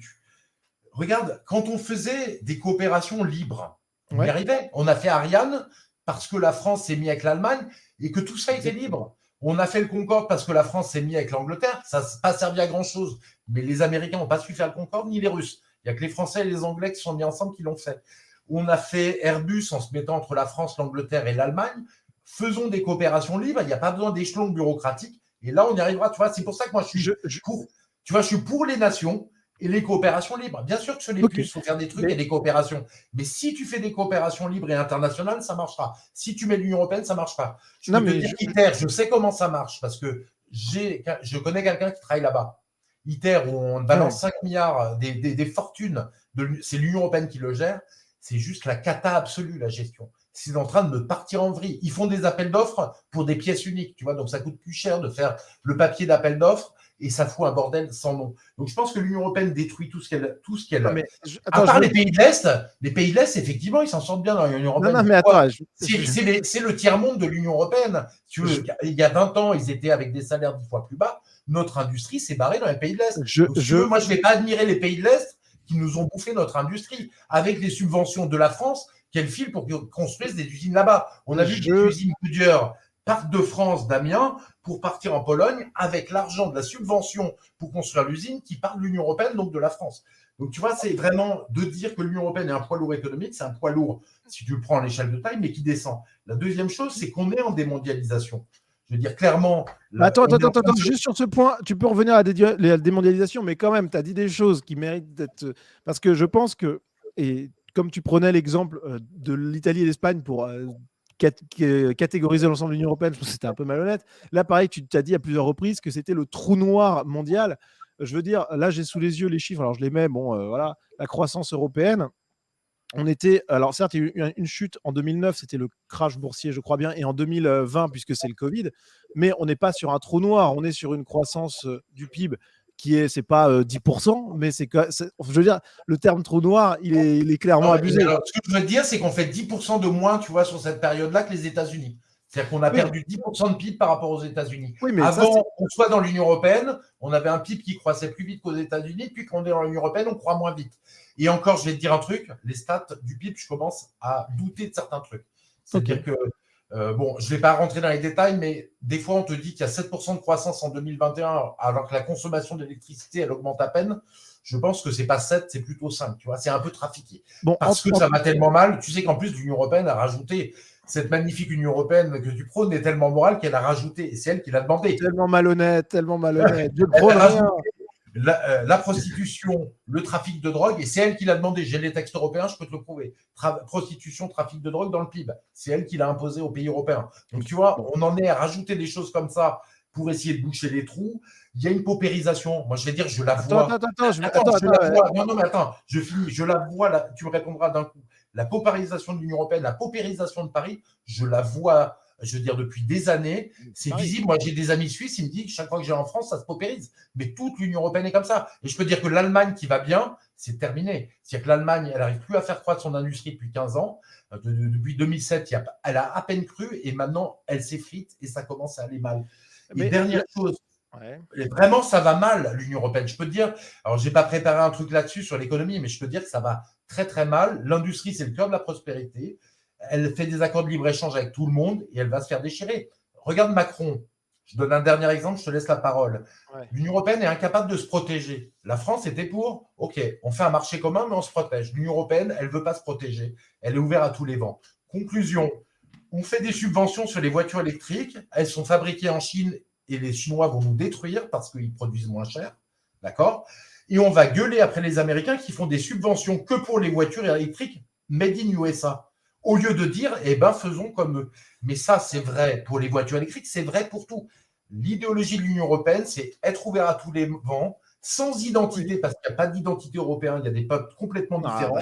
Le seul fondement de l'Union européenne, c'est le fric. C'est l'Europe des lobbies, c'est l'Europe des multinationales, c'est l'Europe de Goldman Sachs, et ils prennent le pouvoir directement dans les pays, tu vois. Donc là-dessus, moi, je ne peux pas te laisser dire que l'Union européenne, c'est un truc bien, quoi. Non, mais alors, là encore, je te dis, l'Union européenne, c'est peut-être pas optimal comme structure. Donc, je ne parle pas de ça. Je parle d'un échelon européen qui soit libre ou qui soit de toute manière un peu organisé. Ça me paraît la moindre des choses, mais on pourrait en parler pendant des heures. Mais je veux dire, le but de cette discussion, c'est pas de rentrer dans les détails techniques, c'est de parler d'idéologie. Qu'est-ce qui différencie un souverainiste d'un identitaire? Alors, sur la paupérisation… Donc déjà, je répète quand même que même si tu vois tout en noir, honnêtement, si on prend la France seule dans ce monde gigantesque, et qui est d'ailleurs un monde de la guerre, on l'a bien vu, du coup, la France seule, c'est quand même beaucoup moins important qu'une Europe unie. Je ne dis pas que l'Europe actuelle, dans sa structure Union européenne, est unie et prête à faire face aux désastres qui viennent. Ça, je ne dis pas ça. Mais idéalement, il faudrait que ça le soit. D'ailleurs, tu parlais de la paupérisation, tu parlais de Paris qui était en train d'être très sale et compagnie. Bon, moi j'étais à Amsterdam récemment, même à Bruxelles, c'était quand même globalement propre. Bruxelles, un peu moins. Mais même cause, même effet, quoi. En fait, et même, je prends un exemple, hors Union européenne, les USA, si tu vas à San Francisco ou à New York, les images, alors c'est pas exactement les mêmes quand même, évidemment, mais c'est quand même du très sale, notamment aux USA. Si tu vas en Norvège, dans certains quartiers qui ont reçu le privilège des ingénieurs extra-européens venus déclamer du Victor Hugo à compagnie, tu as aussi de la paupérisation terrible et de la délinquance et compagnie. Alors attends, je te laisse la parole. Pardon, Vas-y. c'est pas à cause des flux d'immigration que les États-Unis connaissent une catastrophe Non. économique avec des inégalités économiques catastrophiques. Ah, mais j'ai pas dit Moi, ça. je veux dire, et en Non, mais oui. France non plus. C'est pas, je veux dire, c'est aussi tout le modèle économique qu'on a choisi. Hein. Non, mais je suis d'accord que, évidemment, aux États-Unis, c'est pas que l'immigration, mais je dis juste qu'il y a plein de causes exogènes et l'Union européenne seule ne permet pas de le faire. Et je pense même que c'est assez minoritaire, c'est mon avis, puisque je le redis. Pour moi, l'ennemi principal, c'est pas la question de l'Union européenne ou de la souveraineté aujourd'hui, c'est la question du gauchisme ou de la droite. Parce que si on était sous une Union européenne de droite, il y aurait plein de défauts, mais ça irait mieux quand même, je pense. Pour revenir sur tout ça, alors j'ai essayé de noter ce que tu as dit parce que j'ai une très mauvaise mémoire. Euh, on peut voir en fait, je crois que à la fin, tu as dit l'Union européenne, il n'y a pas d'identité européenne et l'Union européenne, donc elle n'a pas d'identité. Ce qui est la vision souverainiste, je pense qu'à la fois civilisationnellement, culturellement et même biologiquement, il y a une identité européenne. Et d'ailleurs, c'est justement parce qu'il n'y a pas cette identité européenne-là qui est mise en avant qu'on a une Union européenne qui est faible sur certains points. Typiquement, la France d'aujourd'hui aussi, elle est ouverte à toutes les vents, parce que globalement, il n'y a pas d'identité française qui est définie clairement par Macron et compagnie. Et même, si je voulais être taquin, par les souverainistes. Mais j'abuserais un petit peu, donc je reconnais que ça serait aller trop loin. Mais ce que je veux dire, c'est que tant qu'on met pas de mots concrets derrière ce que veut dire être européen, évidemment, tout le monde peut être européen. Et donc, évidemment, l'Union européenne ou l'Europe même unie ne pourrait pas protéger et ne pourrait pas mettre de barrières là où il faut, que ce soit sur des flux d'immigration ou même sur la concurrence commerciale et compagnie. Ensuite, du coup, ce qui découle de ça, c'est qu'il n'y a pas d'Europe puissance, parce que l'identité des Européens, et là, je ne parle pas des Européens au terme statut juridique et compagnie, je parle des Européens, ce peuple, cette civilisation qui a essaimé à travers le monde et l'espace. Je veux dire, c'est quand même la volonté de puissance. S'il y avait une Union européenne avec une volonté de puissance, ça se saurait, mais il faudrait qu'elle assume son identité.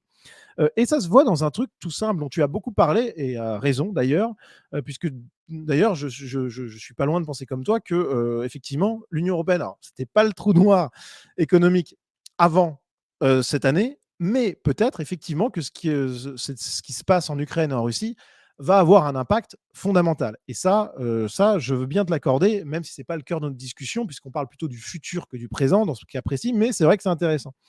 Sur le choix de ce qui s'est passé après l'invasion russe en Ukraine, je pense que si l'Europe avait été indépendante, puissante et décidée, je pense que la partie aurait été complètement différente. Je veux dire par là que globalement, la France toute seule n'aurait peut-être pas pu faire grand-chose contre la Russie, par exemple, en lui disant stop à ça. Et même, je vais faire plaisir à tout le monde dans cette phrase, même à l'OTAN, qui organisait des manœuvres conjointes avec les forces ukrainiennes en Ukraine, elle aurait pu lui dire, la France seule n'aurait peut-être pas pu dire à l'OTAN, on fait pas ces manœuvres-là. Par contre, l'Europe unie qui dit non, non, l'OTAN, vous arrêtez vos provocations, la Russie, vous arrêtez votre invasion immédiatement, vous ne la mettez pas à exécution parce que sinon on interviendra. Là, ça aurait eu du poids. Est-ce que tu vois ce que je veux dire? C'est qu'en fait, l'Europe, tant qu'elle n'est pas puissance, effectivement, elle ne peut rien, elle est condamnée à être ouverte à tous les vents parce qu'elle est globalement sur les sujets géopolitiques, mais économiques aussi en réalité, que le jouet de certaines grandes puissances, que ce soit les Américains, que ce soit les Chinois, ou que ce soit, et c'est à mon avis quand même le sujet principal, l'idéologie gauchiste. Alors là, tu me parles de l'Union européenne rêvée, mais en fait, tu es presque un chevaunementiste de ce point de vue-là. Tu rêves d'une Union européenne puissante. Moi, je te parle de l'Union européenne concrète, et l'Union européenne concrète, c'est un nain géopolitique. Et d'ailleurs, c'est le caniche des Américains. C'est la honte totale. Les Américains disent à l'Union européenne et à nos dirigeants qui sont sous cette idéologie européiste, ils disent suicidez-vous, achetez plus de gaz d'énergie russe qui est un tiers de votre énergie. C'est beaucoup plus compliqué que ça. C'est beaucoup plus compliqué que ça. Alors, je vais te dire un truc. La guerre en Ukraine n'aurait pas eu lieu avec un De Gaulle ou un gaulliste ou quelqu'un qui est souverain, la France souveraine. La France souveraine, je te rappelle concrètement, on parle dans le réel. On était garant des accords de Minsk avec les Allemands. Tu sais ce qu'il suffisait de faire, c'était de dire aux Ukrainiens, maintenant vous respectez les accords de Minsk, parce que les Ukrainiens bombardaient le Donbass. Ils sont allés cramer vifs quand même, les Ukrainiens à Mariupol, des russophones. D'accord. Et on sait très bien qu'il y a pas mal de nazis qui combattaient et qui allaient bombarder avec l'appui du gouvernement dans le Donbass. Et qu'il y avait des nazis à la mairie quand même de... comment ça s'appelle, la mairie de Kiev, quoi. Ça, c'est je rappelle juste 2 secondes que des nostalgiques de l'idéologie nationale-socialiste, il y en a dans les 2 camps, y compris dans les forces armées russes. Bon, ça, j'en ai jamais vu. Par contre, j'ai vu pas mal d'Ukrainiens de ce truc-là, et un peu plus, les Russes, ils n'ont pas cramé vif des gens de leur propre nation. Les Russes, non, mais bon, et on va pas refaire le débat. Mais alors, je vais te dire pourquoi les accords de Minsk, ça serait bien passé. Je le dis, très simple. Une France gaulliste, un président souverainiste, tu vois, qu'est-ce qu'il aurait dit? Il aurait dit, vous devez respecter les accords de Minsk. Donc, c'est impératif. Et on les aurait forcés. Or, qu'est-ce qu'on a fait là? C'est l'inverse, c'est-à-dire qu'on n'est pas souverainiste. On a laissé l'Ukraine bafouer les accords de Minsk, bombarder sa population russophone, et en plus, on leur a filé du pognon pour ça. C'est-à-dire que l'Union européenne, elle a donné 17 milliards d'euros entre 2014 et 2021 pendant qu'ils bombardaient leur population alors qu'ils ne respectaient pas les accords de Minsk. Il n'y aurait même pas eu de guerre en Ukraine juste une chose, si on n'avait pas fait ça. L'Union européenne, Non. L'Union européenne est vraiment une institution de saloperie. Ils ont balancé 17 milliards d'argent à des gens qui bombardaient une partie de leur population. C'est comme si on donnait 17 milliards d'euros à la France si elle bombarde Strasbourg, tu vois. Tu vois, quand même. Non, mais alors, deux limites à ce que tu dis. Déjà, effectivement, il y a eu des exactions. Alors, je le dis des 2 côtés là-dedans, évidemment.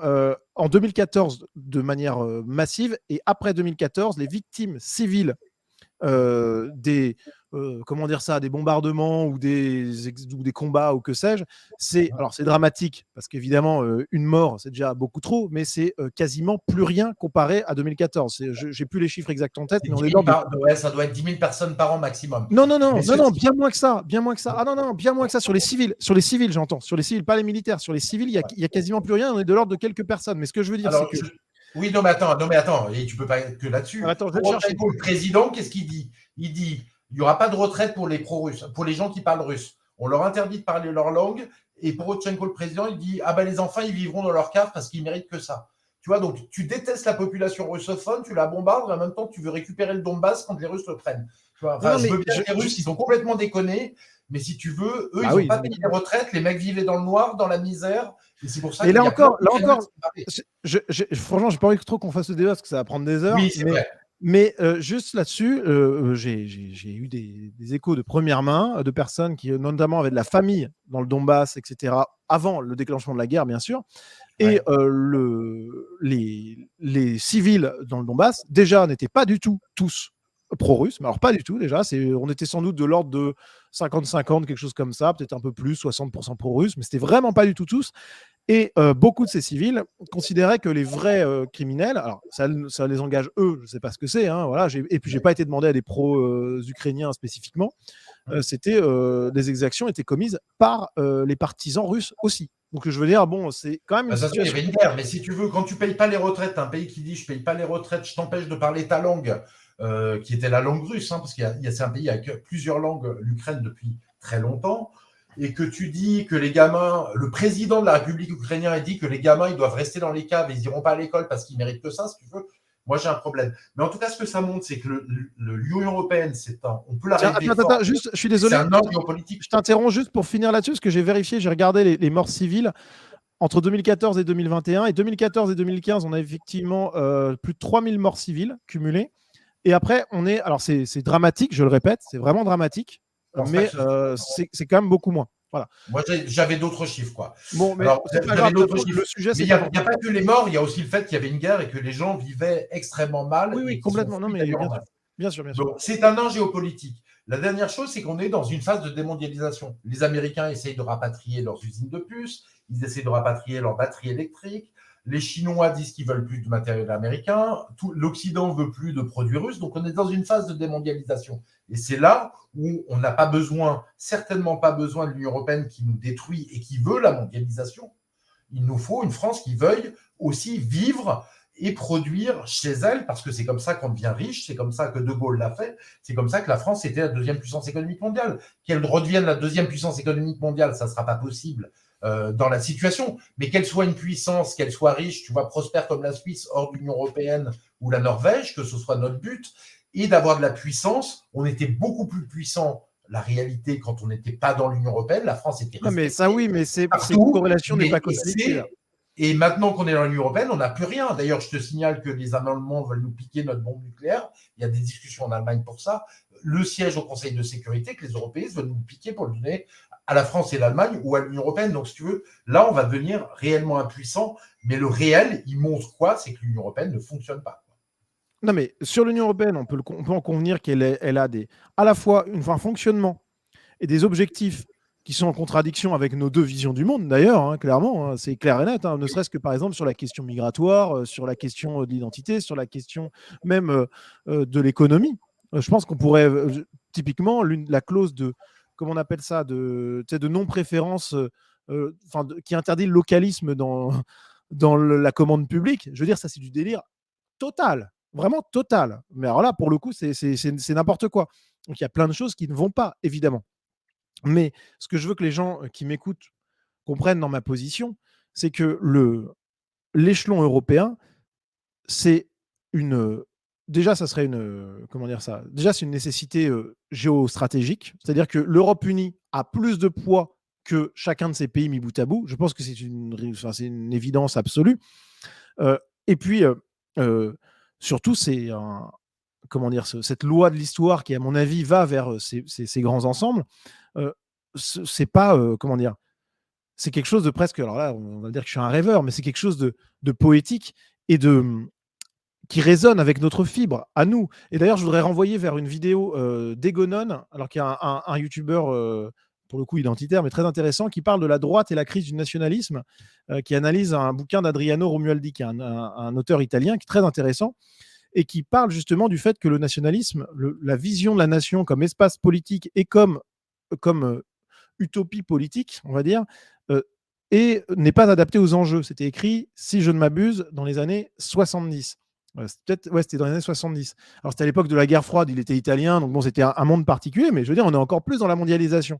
Et je pense vraiment, et je m'adresse à tous ceux qui sont des souverainistes purs et durs et qui se disent, mais ce type-là raconte n'importe quoi. Philippe Murer le mouche bien, c'est superbe. Vraiment, essayez de penser contre vous-même et de réfléchir à cet échelon européen, peut-être pas de manière statutaire et juridique, évidemment, mais comme, à la fois comme quand même moyen de puissance géostratégique. Voilà, parce que avec les autres peuples, en réalité, même si Philippe Murer et beaucoup d'autres considèrent qu'on n'a pas de parenté, on n'a pas de destin commun, je pense vraiment que dans ce monde-là, on en a, mais parce qu'on a une puissance phénoménale en nous. Je le répète, on est à 440 millions d'Européens minimum aujourd'hui. Je veux dire, ça, c'est quelque chose, si on était unis à un degré ou à un autre, après, on peut discuter des ajustements. Je veux dire, le potentiel scientifique, artistique, technologique, même, allez, osons le mot, militaire et compagnie, mais il est juste gigantesque. Donc, c'est une direction que vous ne pouvez pas, à mon avis, écarter d'un revers de la main en disant c'est utopiste, c'est irréel, c'est même impossible, voire même ça serait néfaste. L'une des forces des États-Unis, à mon avis, c'était sa richesse démographique. C'est-à-dire qu'après-guerre, ils étaient à 140 millions d'habitants. Après-guerre. Alors aujourd'hui, ils sont à bien plus, bien entendu, mais ils étaient à 140 millions d'habitants qui étaient des Européens, qui étaient en plein boom économique avec l'intelligence, la capacité de travail, la capacité de projection, l'envie des Européens, cette force, cette vitalité, ben, ça a fait des étincelles. C'est pour ça, entre autres, parce qu'il n'y avait pas que ça, qu'ils ont été au sommet. Et je pense vraiment que nous, on est capable d'avoir quelque chose de cet ordre-là. Et je sais que c'est deux visions qui s'affrontent, mais de toute manière, je le répète, on est quand même dans deux visions qui sont un peu fantasmées, puisque malheureusement, j'ai envie de dire, parce que même pour mes amis souverainistes, on est quand même loin du pouvoir, malheureusement. Voilà. Ouais, d'accord. Bon, ça peut aller vite. En tout cas, moi, j'ai pas envie que mes enfants payent la retraite des Allemands qui n'ont pas fait de gamin, tu vois, et de tous les Européens. Parce qu'en fait, le vrai problème, je vais dire pourquoi l'Union européenne est un problème et un gouffre pour la France, et qu'il faut se tourner aussi vers d'autres pays, c'est que le gouffre démographique qu'on a, le fait qu'il y ait 1,2 enfants par femme en Italie, en Espagne, en Allemagne, etc., en Hongrie, ça fait que ça va être très très dur pour ces pays qui vont se vieillir et se scléroser, et la France qui n'a pas ce problème avec le Royaume-Uni ferait bien de se tourner vers les pays aussi, les Royaume-Uni, etc., qui sont déjà nos véritables alliés, parce que les véritables alliés pour moi c'est le Royaume-Uni. Quand il y a des problèmes, c'est avec le Royaume-Uni qu'on s'entend. On fait la guerre avec eux contre les Allemands d'ailleurs, qui ont toujours des tendances violentes et puis très autoritaires. Ce qu'ils font sur le continent européen, il ne faut pas se leurrer. Todd l'avait annoncé, tu sais. Il avait dit les Royaume-Uni part, on va se retrouver avec les tendances autoritaires allemandes et compagnie, et c'est la réalité. Et en fait, il faut faire attention parce que c'est quand même, c'est pas simple, mais c'est un piège pour nous parce que ce déclin démographique européen annonce une sclérose, un vieillissement et un affaiblissement de l'Europe. Mais justement, il faut les aider, ces voisins-là. Il faut. Alors, déjà, premièrement, je ne suis pas d'accord. La France aussi, elle est sujette à ça. Alors, évidemment, oui, on va dire, oui, on est à 1,8 enfants par femme. Oui, alors, sauf que. C'est pas 1,2, hein. Oui, enfin, sauf que je le rappelle pour ceux qui nous écoutent. Alors bon, voilà, ça fera frémir quelques-uns qui n'y verront aucun inconvénient, mais moi, j'y vois quelques inconvénients et quelques conséquences concrètes quand même. C'est qu'on est à 41% de naissances extra-européennes en France métropolitaine en 2019, dernier chiffre de la drépanocytose qui donne un aperçu, enfin, une estimation extrêmement précise, même si elle est imparfaite évidemment, des naissances extra-européennes en France. 41% de naissances, je suis désolé, ça fait la moitié de la natalité qui est due aux extra-européens. Bon, je veux dire, oui, il y a un ah oui, virgule. c'est vrai qu'on a d'autres. Alors, je ne suis pas sûr. Franchement, je ne pense pas que la moitié des gens qui. En Ile-de-France, on est là-dessus. Je pense que dans l'ensemble de la France, ce n'est pas encore le cas. Il y a un problème d'immigration grave. Et moi, je te propose, tu vois, parce que là, on est dans le cœur du sujet quand même de l'identité, c'est les flux d'immigration.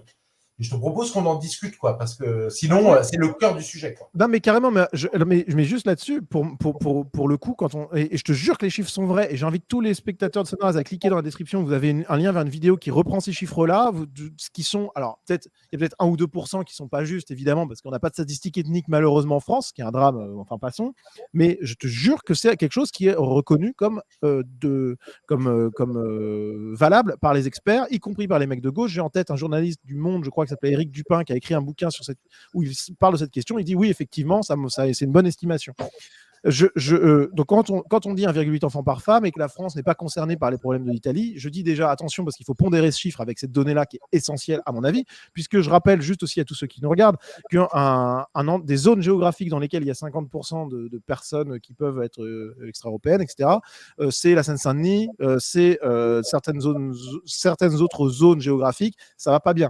Donc attention. Ensuite, si les Italiens et les Espagnols, même les Allemands ou les Anglais vont pas bien, pour X raisons, mettons que nous on soit à 2,5 enfants par femme, bah je suis désolé, mais alors là, moi c'est mon côté un peu gauchiste peut-être, mais je trouve que aider nos amis, nos voisins, bah je sais pas, je trouve ça me choquerait pas. Voilà. Ouais, les Allemands, donc toi, tu es en fait, genre les Allemands, quand ils gagnent, et quand ils perdent, il faut les aider, tu vois. Non, moi, je suis pour les Français. Tu vois, les Européens, les Allemands et tout. Non, certainement pas. Mais attends, mais je rêve. Mais t'as plus de fibre nationaliste, patriote. Mais non, mais c'est pas ça. Imagine, il y a une catastrophe. Imagine, il y a une catastrophe demain, je sais pas, une tempête qui ravage l'Italie. Ah non, mais on envoie les pompiers. Mais par contre, oui. on va pas. C'est pas nos gamins qui vont payer les retraites et qui vont être tirés. On va être tirés par le bas par ces pays. Non, si tu veux, la consommation, c'est un effondrement. Quand un effondrement démographique, c'est un effondrement de la croissance. Moi, j'ai pas envie, tu vois, que notre pays soit ouvert et que les Allemands ils nous balancent toute leur production qu'ils n'arrivent plus à écouler parce qu'ils n'ont pas de gamins, tu vois. Ils vont nous tirer vers le bas, ces gens-là, parce qu'ils se sont suicidés démographiquement. Bon. Tu devrais t'en réjouir. La gueule. Ah, pardon, attends, je t'ai coupé. Excuse-moi, vas-y. Parlons maintenant du cœur du sujet, quand même, de l'identité, qui est le problème qu'on a avec le multiculturalisme, les populations qui viennent de façon excessive, des flux d'immigration excessifs, qui sont quand même le cœur de votre sujet. Et moi, c'est là où je ne vous comprends pas, tu vois, les identitaires comme toi. Parce que l'Union européenne, c'est un truc super immigrationniste. Ils ont construit une note juridique qui fait qu'on ne peut pas arrêter les flux d'immigration. Depuis le traité d'Amsterdam, tu es d'accord avec moi, c'est eux qui gèrent le maximum, principalement, la politique de l'immigration. C'est-à-dire Schengen pour les frontières, donc on ne peut rien faire. Les reconduites des clandestins, c'est la directive retour. L'obligation du regroupement familial, c'est la directive regroupement familial. Et la politique de visa, elle est essentiellement aussi faite à Bruxelles. Or, c'est elle qui permet de faire venir légalement de l'immigration, des flux d'immigration. On a des flux d'immigration qui sont considérables partout en Europe à cause de ça. Et moi, je ne comprends pas que l'Union européenne, qui est immigrationniste et qui nous impose ces flux d'immigration, parce qu'elle nous impose ces textes européens, elle nous impose ces textes qui sont automatiquement transcrits en droit français, je ne comprends pas que tu n'as pas envie de la quitter pour qu'on puisse construire tranquillement toutes les lois françaises qu'on veut sur les flux d'immigration en étant souverain. Alors que toi, si tu es au pouvoir, tu vois Nicolas Faure au pouvoir, en fait, tu auras toutes les lois de l'Union européenne contre toi, tu auras la Banque centrale européenne contre toi, tous les pays européistes contre toi qui vont essayer de te taper dessus, et donc tu ne pourras pas arrêter les flux d'immigration. Et ça, je ne comprends pas, alors que c'est le sujet principal pour toi. Mais c'est normal que tu ne comprennes pas, puisque tu me prêtes une position qui n'est pas la mienne. Ah, Donc, d'accord. c'est pour ça. Alors, soyons clairs. Si demain, il y a une liste politique qui gagne aux élections ou qui se présente aux élections présidentielles avec une grande chance de remporter, qui soit une ligne souverainiste que tu portes et qui décide de quitter l'Union européenne, mais évidemment, je voterai pour cette ligne souverainiste sans sans problème. Il n'y a pas de souci, parce que moi, je suis peut-être un idéaliste, c'est-à-dire que j'ai des visions de ce que pourrait être, par exemple, une Europe unie qui ne dissolve pas les nations, mais qui aille sur des questions précises, économiques, géostratégiques, etc., s'imposer comme le géant qu'elle est, le géant civilisationnel et politique qu'elle pourrait être. Mais dans la pratique, puisqu'on parle de ça, évidemment que si on pouvait quitter l'Union européenne et qu'il y avait une alternative et qui nous permettrait de conserver notre identité, mais j'y vais directement. Donc je ne suis pas contre ta ligne du tout. Ceci étant dit, quand même, il faut le redire, on ne va pas faire des tonnes dessus, c'est l'objet du débat avec Jean-Yves, mais il est évident que s'il n'y a pas de ligne alternative qui est proposée sur l'identité, ça sert strictement à rien de quitter l'Union européenne pratiquement, concrètement, puisque la politique serait exactement la même, puisque l'idéologie dominante, c'est-à-dire l'idéologie gauchiste, a gangréné l'intégralité de notre caste politico-médiatique et que nos élites, je mets beaucoup de guillemets parce que j'aime beaucoup le terme élite et malheureusement, nos élites actuelles sont vraiment moins que rien, mais nos élites sont aujourd'hui, nos gouvernants plutôt, la caste gouvernante, sont complètement immigrationnistes et gauchistes, quoi qu'il arrive. Donc, disons que concrètement et pratiquement, changer aujourd'hui de statut et de se dire on quitte l'Union européenne d'un coup d'un seul pour l'identité, si on n'a rien à proposer derrière, si on n'a pas changé les mentalités en profondeur, si on n'a pas fait de bataille idéologique, de bataille culturelle, de bataille intellectuelle, etc., eh ben, ça sert strictement à rien. Voilà. Mais je ne dis pas, par contre, que si jamais on avait l'alternative et qu'on avait déjà travaillé en amont les consciences et qu'on avait un programme politique sympa qui se présentait, même moi qui ai un rêve européen et qui pense que c'est un espace géopolitique intéressant, moi-même, je serais pour le Frexit. D'accord. Parce que si tu veux, la bataille idéologique culturelle, tu peux la gagner une fois que tu as le pouvoir. D'accord. On est en désaccord.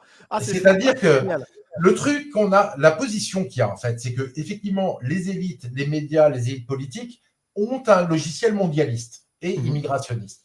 Les Français ont un logiciel qui est plutôt souverainiste, identitaire et aussi en partie souverainiste. Donc, si tu veux, on a cette bataille-là. Donc, en fait, ce qu'il faut, c'est que les Français votent pour les gens qui correspondent à leur camp. Donc, il faut proposer cette offre politique. Et une fois que tu as pris la main sur le pouvoir en t'appuyant sur le peuple, à ce moment-là, tu peux aller te batailler sur les médias, pour changer les présidents de Radio France, pour avoir quelque chose de beaucoup plus équilibré entre la gauche et la droite. Le but, il n'est pas de faire taire nos adversaires, nous, on n'est pas des censureurs, c'est d'avoir des gens qui parlent de tous les horizons et qu'il y ait des vrais débats et pas seulement des gens gauchistes qui parlent à France Inter, que je n'ai pas écouté depuis, je crois, 2 ans, que je ne l'ai plus allumé parce que c'est trop, quoi. Alors que je l'ai écouté de nombreuses années.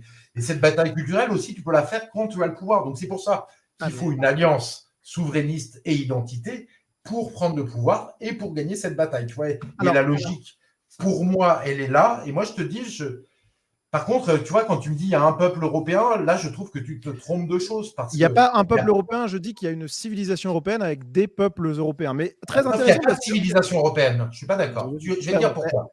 Les Allemands, ils sont pas de culture grecque, ils n'ont pas été romanisés, ils n'appartiennent pas du tout à la même sphère de civilisation que l'Europe du Sud, la France et l'Europe centrale. Eh ben, attends, les Allemands, l'Empire romain germanique, je veux dire, ils ont eu la religion chrétienne et tard, mais les Allemands n'ont pas l'influence de la culture grecque et de la culture romaine. Mais ils ne sont pas tout à fait là. Mais bien sûr que non. Les Romains ont renoncé à, d'ailleurs, parce que ils étaient. Les barbares sont venus à Rome. Hein. Oui, enfin, sauf que les Romains, ils ont renoncé à conquérir l'Allemagne parce qu'ils les trouvaient trop barbares dans leur forêt, et en fait, ils n'ont pas été romanisés. Donc pour moi, on n'est pas tout à fait dans. Tu vois, dire que c'est un espace civilisationnel et Non, que mais c'est si, si. opérant comme concept, j'y crois pas une seconde. Non, Tu mais vois. alors déjà, Là-dessus, tu es trop idéaliste. il y a pas que la romanisation là-dedans, mais déjà, enfin, je suis vraiment, je répète, Saint-Empire romain germanique. Bon, déjà, je veux dire, ça veut dire ce que ça veut dire. Mais ce qui est intéressant, c'est qu'on n'est pas d'accord sur la civilisation, mais on n'est pas d'accord sur Ouais. plein de choses. Et c'est ça qui est génial. Mais en préambule, je dirais que cette alliance que tu appelles de ton vœu entre souverainiste et identitaire, moi, je signe dès demain le jour où il y a une possibilité réelle de ça. Voilà, vraiment concrète, politiquement politicienne, j'entends, clairement. D'ici là, bon, on en est réduit à discuter, mais ce qui est très intéressant, parce que comme ça, on réfléchit.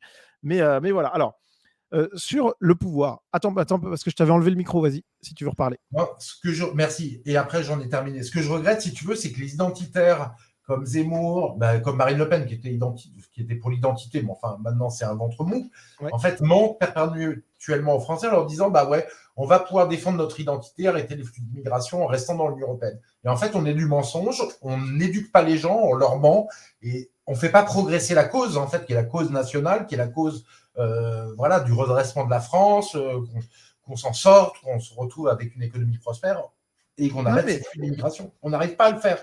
Et ça, c'est vraiment très, très malsain et je pense qu'il faut le dire. Quoi. Il faut le Non, non, dire. mais Tu vois, je vais aller dans ton sens, puisque ça va faire plaisir à tous les spectateurs qui te suivent, mais je suis complètement d'accord que effectivement, si demain Marine Le Pen arrivait au pouvoir, ce que je pense impossible pour plein de raisons, mais si demain elle arrivait au pouvoir, effectivement, alors elle aurait quand même une marge de manœuvre, même au sein de l'Union européenne. Il ne faut pas déconner non plus. oui, toute petite.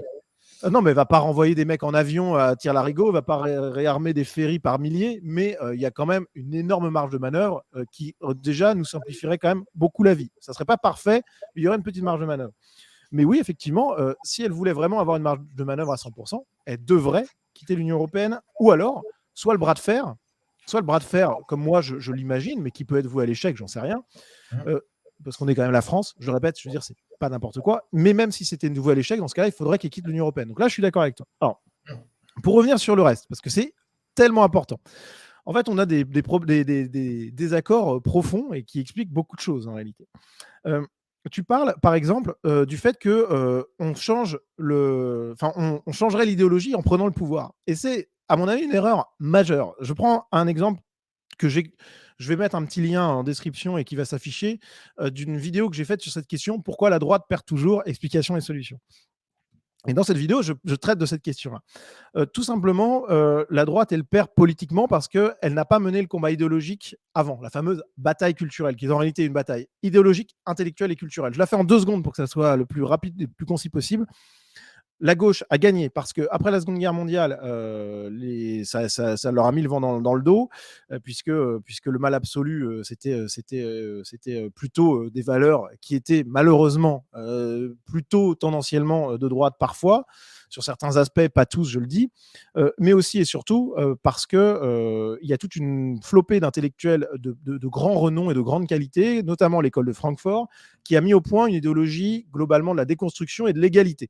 Voilà, parce que la gauche, c'est l'égalité. La droite, c'est la hiérarchie, l'ordre. Voilà, pour faire très, très clair. Et donc, du coup, il y a eu bataille idéologique avec la mise en place d'une idéologie de gauche extrêmement travaillée sur l'égalité, l'école de Francfort. Ensuite, il y a eu une bataille intellectuelle qui a été menée par des gens d'un calibre un peu plus inférieur. Ce n'est pas Adorno et Horkheimer, mais c'était Daniel Cohn-Bendit dans les universités françaises, pour prendre mai 68. Ça, c'est la bataille intellectuelle, c'est-à-dire les universitaires qui vulgarisent cette grande idéologie et qui lui donnent un vernis universitaire, intellectuel, etc. Ensuite vient la bataille, puisque les intellectuels sont acquis, vient ensuite la bataille culturelle avec là les cinémas, les mecs un peu plus cons, etc. Bon, bref, vous voyez un peu le tout venant qui se met à véhiculer ces valeurs de gauche. Et ensuite vient le triomphe de ces valeurs de gauche dans le grand public.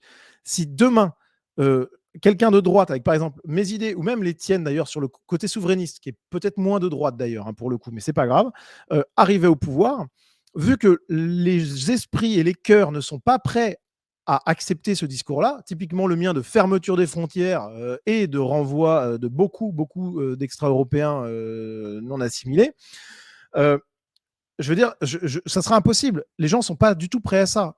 et si j'avais le pouvoir, je ne pourrais l'obtenir que par un coup de force, ou alors parce que j'ai fait 50%, parce que j'ai convaincu un peu les gens, mais en fait, je serais quand même face à moi, il y aurait quand même une partie du peuple, les grandes structures, les grands médias, les grands intellectuels, et mon discours n'aurait pas de prise. Donc il faut d'abord gagner les cœurs et les esprits avant de penser avoir le pouvoir. Voilà, à mon avis, une différence entre nous deux et qui se retrouve dans d'autres points. Voilà. Vas-y, si tu veux parler. Alors, je pense que la bataille idéologique, tu ne pourras jamais la gagner sans avoir le pouvoir. C'est-à-dire que si les médias continuent à arroser, etc., en tout cas, tu ne pourras pas vraiment la gagner sur tous les plans. Mais la gauche l'a fait. La gauche l'a fait. Oui, la gauche l'a fait parce qu'on lui avait laissé une partie du pouvoir culturel et pour différentes raisons. Mais après coup, Mais si tu veux, la bataille idéologique, le pire, c'est que la bataille idéologique, en fait, si tu veux, quelque part sur l'identité, elle est clairement gagnée. C'est-à-dire que les Français sont à 70% pour. Ce qu'il manque sur la bataille idéologique, c'est d'arriver à avoir le pouvoir. Et là, à ce moment-là, tout est terminé. Mais quand tu as 70% des gens qui veulent arrêter les flux d'immigration, et c'est tous les sondages qui le donnent, et ben la bataille idéologique, elle est gagnée. Maintenant, l'autre étape, c'est plus dans la bataille idéologique, c'est le réarmement politique, c'est avoir la capacité de décider de souveraineté pour finir la bataille. Et la meilleure manière de finir la bataille, c'est d'être au pouvoir, de nommer un nouveau président de Radio France et des organismes publics de France 2, etc. Et tu verras que là, ça passera crème, quoi. Écoute, je pense qu'on est en désaccord parce que l'idéologie, ce que tu dis, on a gagné la bataille idéologique. En réalité, le logiciel, les Français qui se disent contre l'immigration, par exemple, le font toujours dans un logiciel idéologique qui est l'égalitarisme, qui est l'égalité, qui est de gauche. Et donc, en fait, la bataille idéologique, elle est toujours gagnée par la gauche, puisqu'on ne va pas refuser l'immigration sur un plan identitaire ou de droite, mais sur un plan de gauche. Voilà, dire le travail, ils nous prennent notre travail, etc., etc.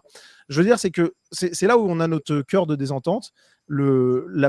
L'intégralité des gens qui sont, enfin, énormément de gens qui sont contre l'immigration sont en fait des égalitaristes, des antiracistes, etc., etc. Et en fait, ils ne voient pas le problème avec l'immigration tant que finalement, il n'y a pas quelqu'un qui se fait agresser en bas de chez eux. Alors qu'en fait, le mal est bien plus profond, bien plus complexe. On va pas faire un débat là-dessus. Mais vraiment, aujourd'hui, quand tu dis l'idéologie anti-immigration a gagné, c'est une volonté politique anti-immigration qui s'exprime, qui est une pulsion, mais qui n'est pas théorisée et qui ne provient pas d'une idéologie. C'est pour ça que Moi, tu vois, l'idéologie ne m'intéresse pas. Ce qui m'intéresse, c'est le réel et qu'on gagne dans le réel, qu'on arrête. Attention, moi, je dis pas, je suis pas anti-immigration. Je suis pas contre les gens. Je dis contre les flux d'immigration. Les gens veulent plus de flux d'immigration. Effectivement, ils veulent l'arrêter. Et je pense qu'on a gagné. Moi, ce qui m'intéresse, c'est le réel. C'est pas de remplacer une idéologie par une autre. Et c'est vrai qu'il y a une différence, c'est que moi, je suis et de droite et de gauche. Je suis gaulliste, c'est-à-dire que je défends la France avant tout et l'ensemble de. J'ai envie de défendre à la fois la nation et le peuple, alors que toi, tu es plutôt pour défendre la droite, quoi. Moi, ni la droite ni la gauche m'intéresse. L'important, c'est la France, quoi. Tu vois, voilà. C'est juste que je considère qu'effectivement, la gauche a détruit l'Occident tout entier et que c'est une grave problématique. Mais en tout cas, bon, bref, je ne sais pas si on aura résolu tous les problèmes. Je pense qu'on a quand même dialogué, qu'on a vu qu'il y avait des points d'accord. On a beaucoup parlé, je pense, chacun et l'autre, d'utopie, un peu mais je pense que c'était intéressant. On a quand même donc des désaccords sur la bataille idéologique qui, je pense, est loin d'être gagnée, sur le fait que moi, j'aime bien l'idée d'une solidarité quand même avec les voisins, même si évidemment, il ne faut pas aller jusqu'aux excès, mais je trouve que c'est intéressant quand même. Et je pense vraiment qu'il existe une civilisation européenne. Vraiment, je pense que n'importe qui voyage dans un pays européen comprend qu'on est quand même connecté, qu'on a une identité commune, peut-être pas totalement parfaite, mais qui a une identité, une identité commune, et en tout cas qui nous unit beaucoup plus qu'elle nous unit à des extra-européens qui parlent français ou autre. Bref. Mais en tout cas, voilà. Donc moi, je suis très content de ce débat parce qu'on a parlé dans le respect, de manière amicale. Et écoute, voilà, je pense que ça aura servi à plus d'une personne de voir qu'on peut discuter et que même on peut même être complètement d'accord en réalité sur certains points. Donc voilà, je te laisse un petit peu le mot de la fin, conclure sur ce que tu as pensé de ce débat. Voilà.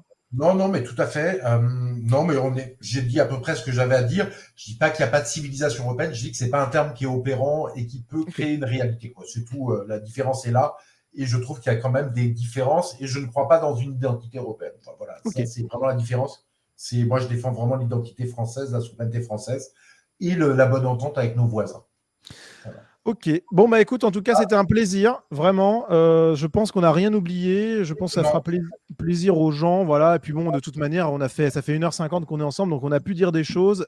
Tous ceux qui nous regardent, évidemment, là encore, le but, c'était pas de convaincre, c'était pas un combat à mort. On n'est pas là pour achever l'autre. On est là pour comprendre comment l'autre fonctionne. Évidemment que si vous étiez pro l'un ou pro l'autre, vous n'avez pas été convaincu. C'est normal. Donc voilà, inutile aussi d'être insultant et agressif envers l'autre, ça c'est très important. C'est suppression totale, directe des commentaires qui font ça. Je trouve ça vraiment insupportable. Donc que vous soyez identitaire ou souverainiste, merci de rester aussi cordiaux que nous l'avons été l'un envers l'autre. Et voilà. Donc j'espère que ça vous a plu. Philippe, c'était un plaisir. Je rappelle donc les bouquins qui sont disponibles en description de Philippe Murer. Allez les acheter pour soutenir son travail. Soutenez Sunrise aussi pour avoir de plus en plus de débats et de vidéos de ce genre. Et puis voilà, écoute Philippe, je te laisse le mot de la fin. Allez. Ouais, bah, écoute, merci pour le débat et puis très bonne soirée à tous. Ok, allez, à bientôt. Au revoir tout À le monde. bientôt.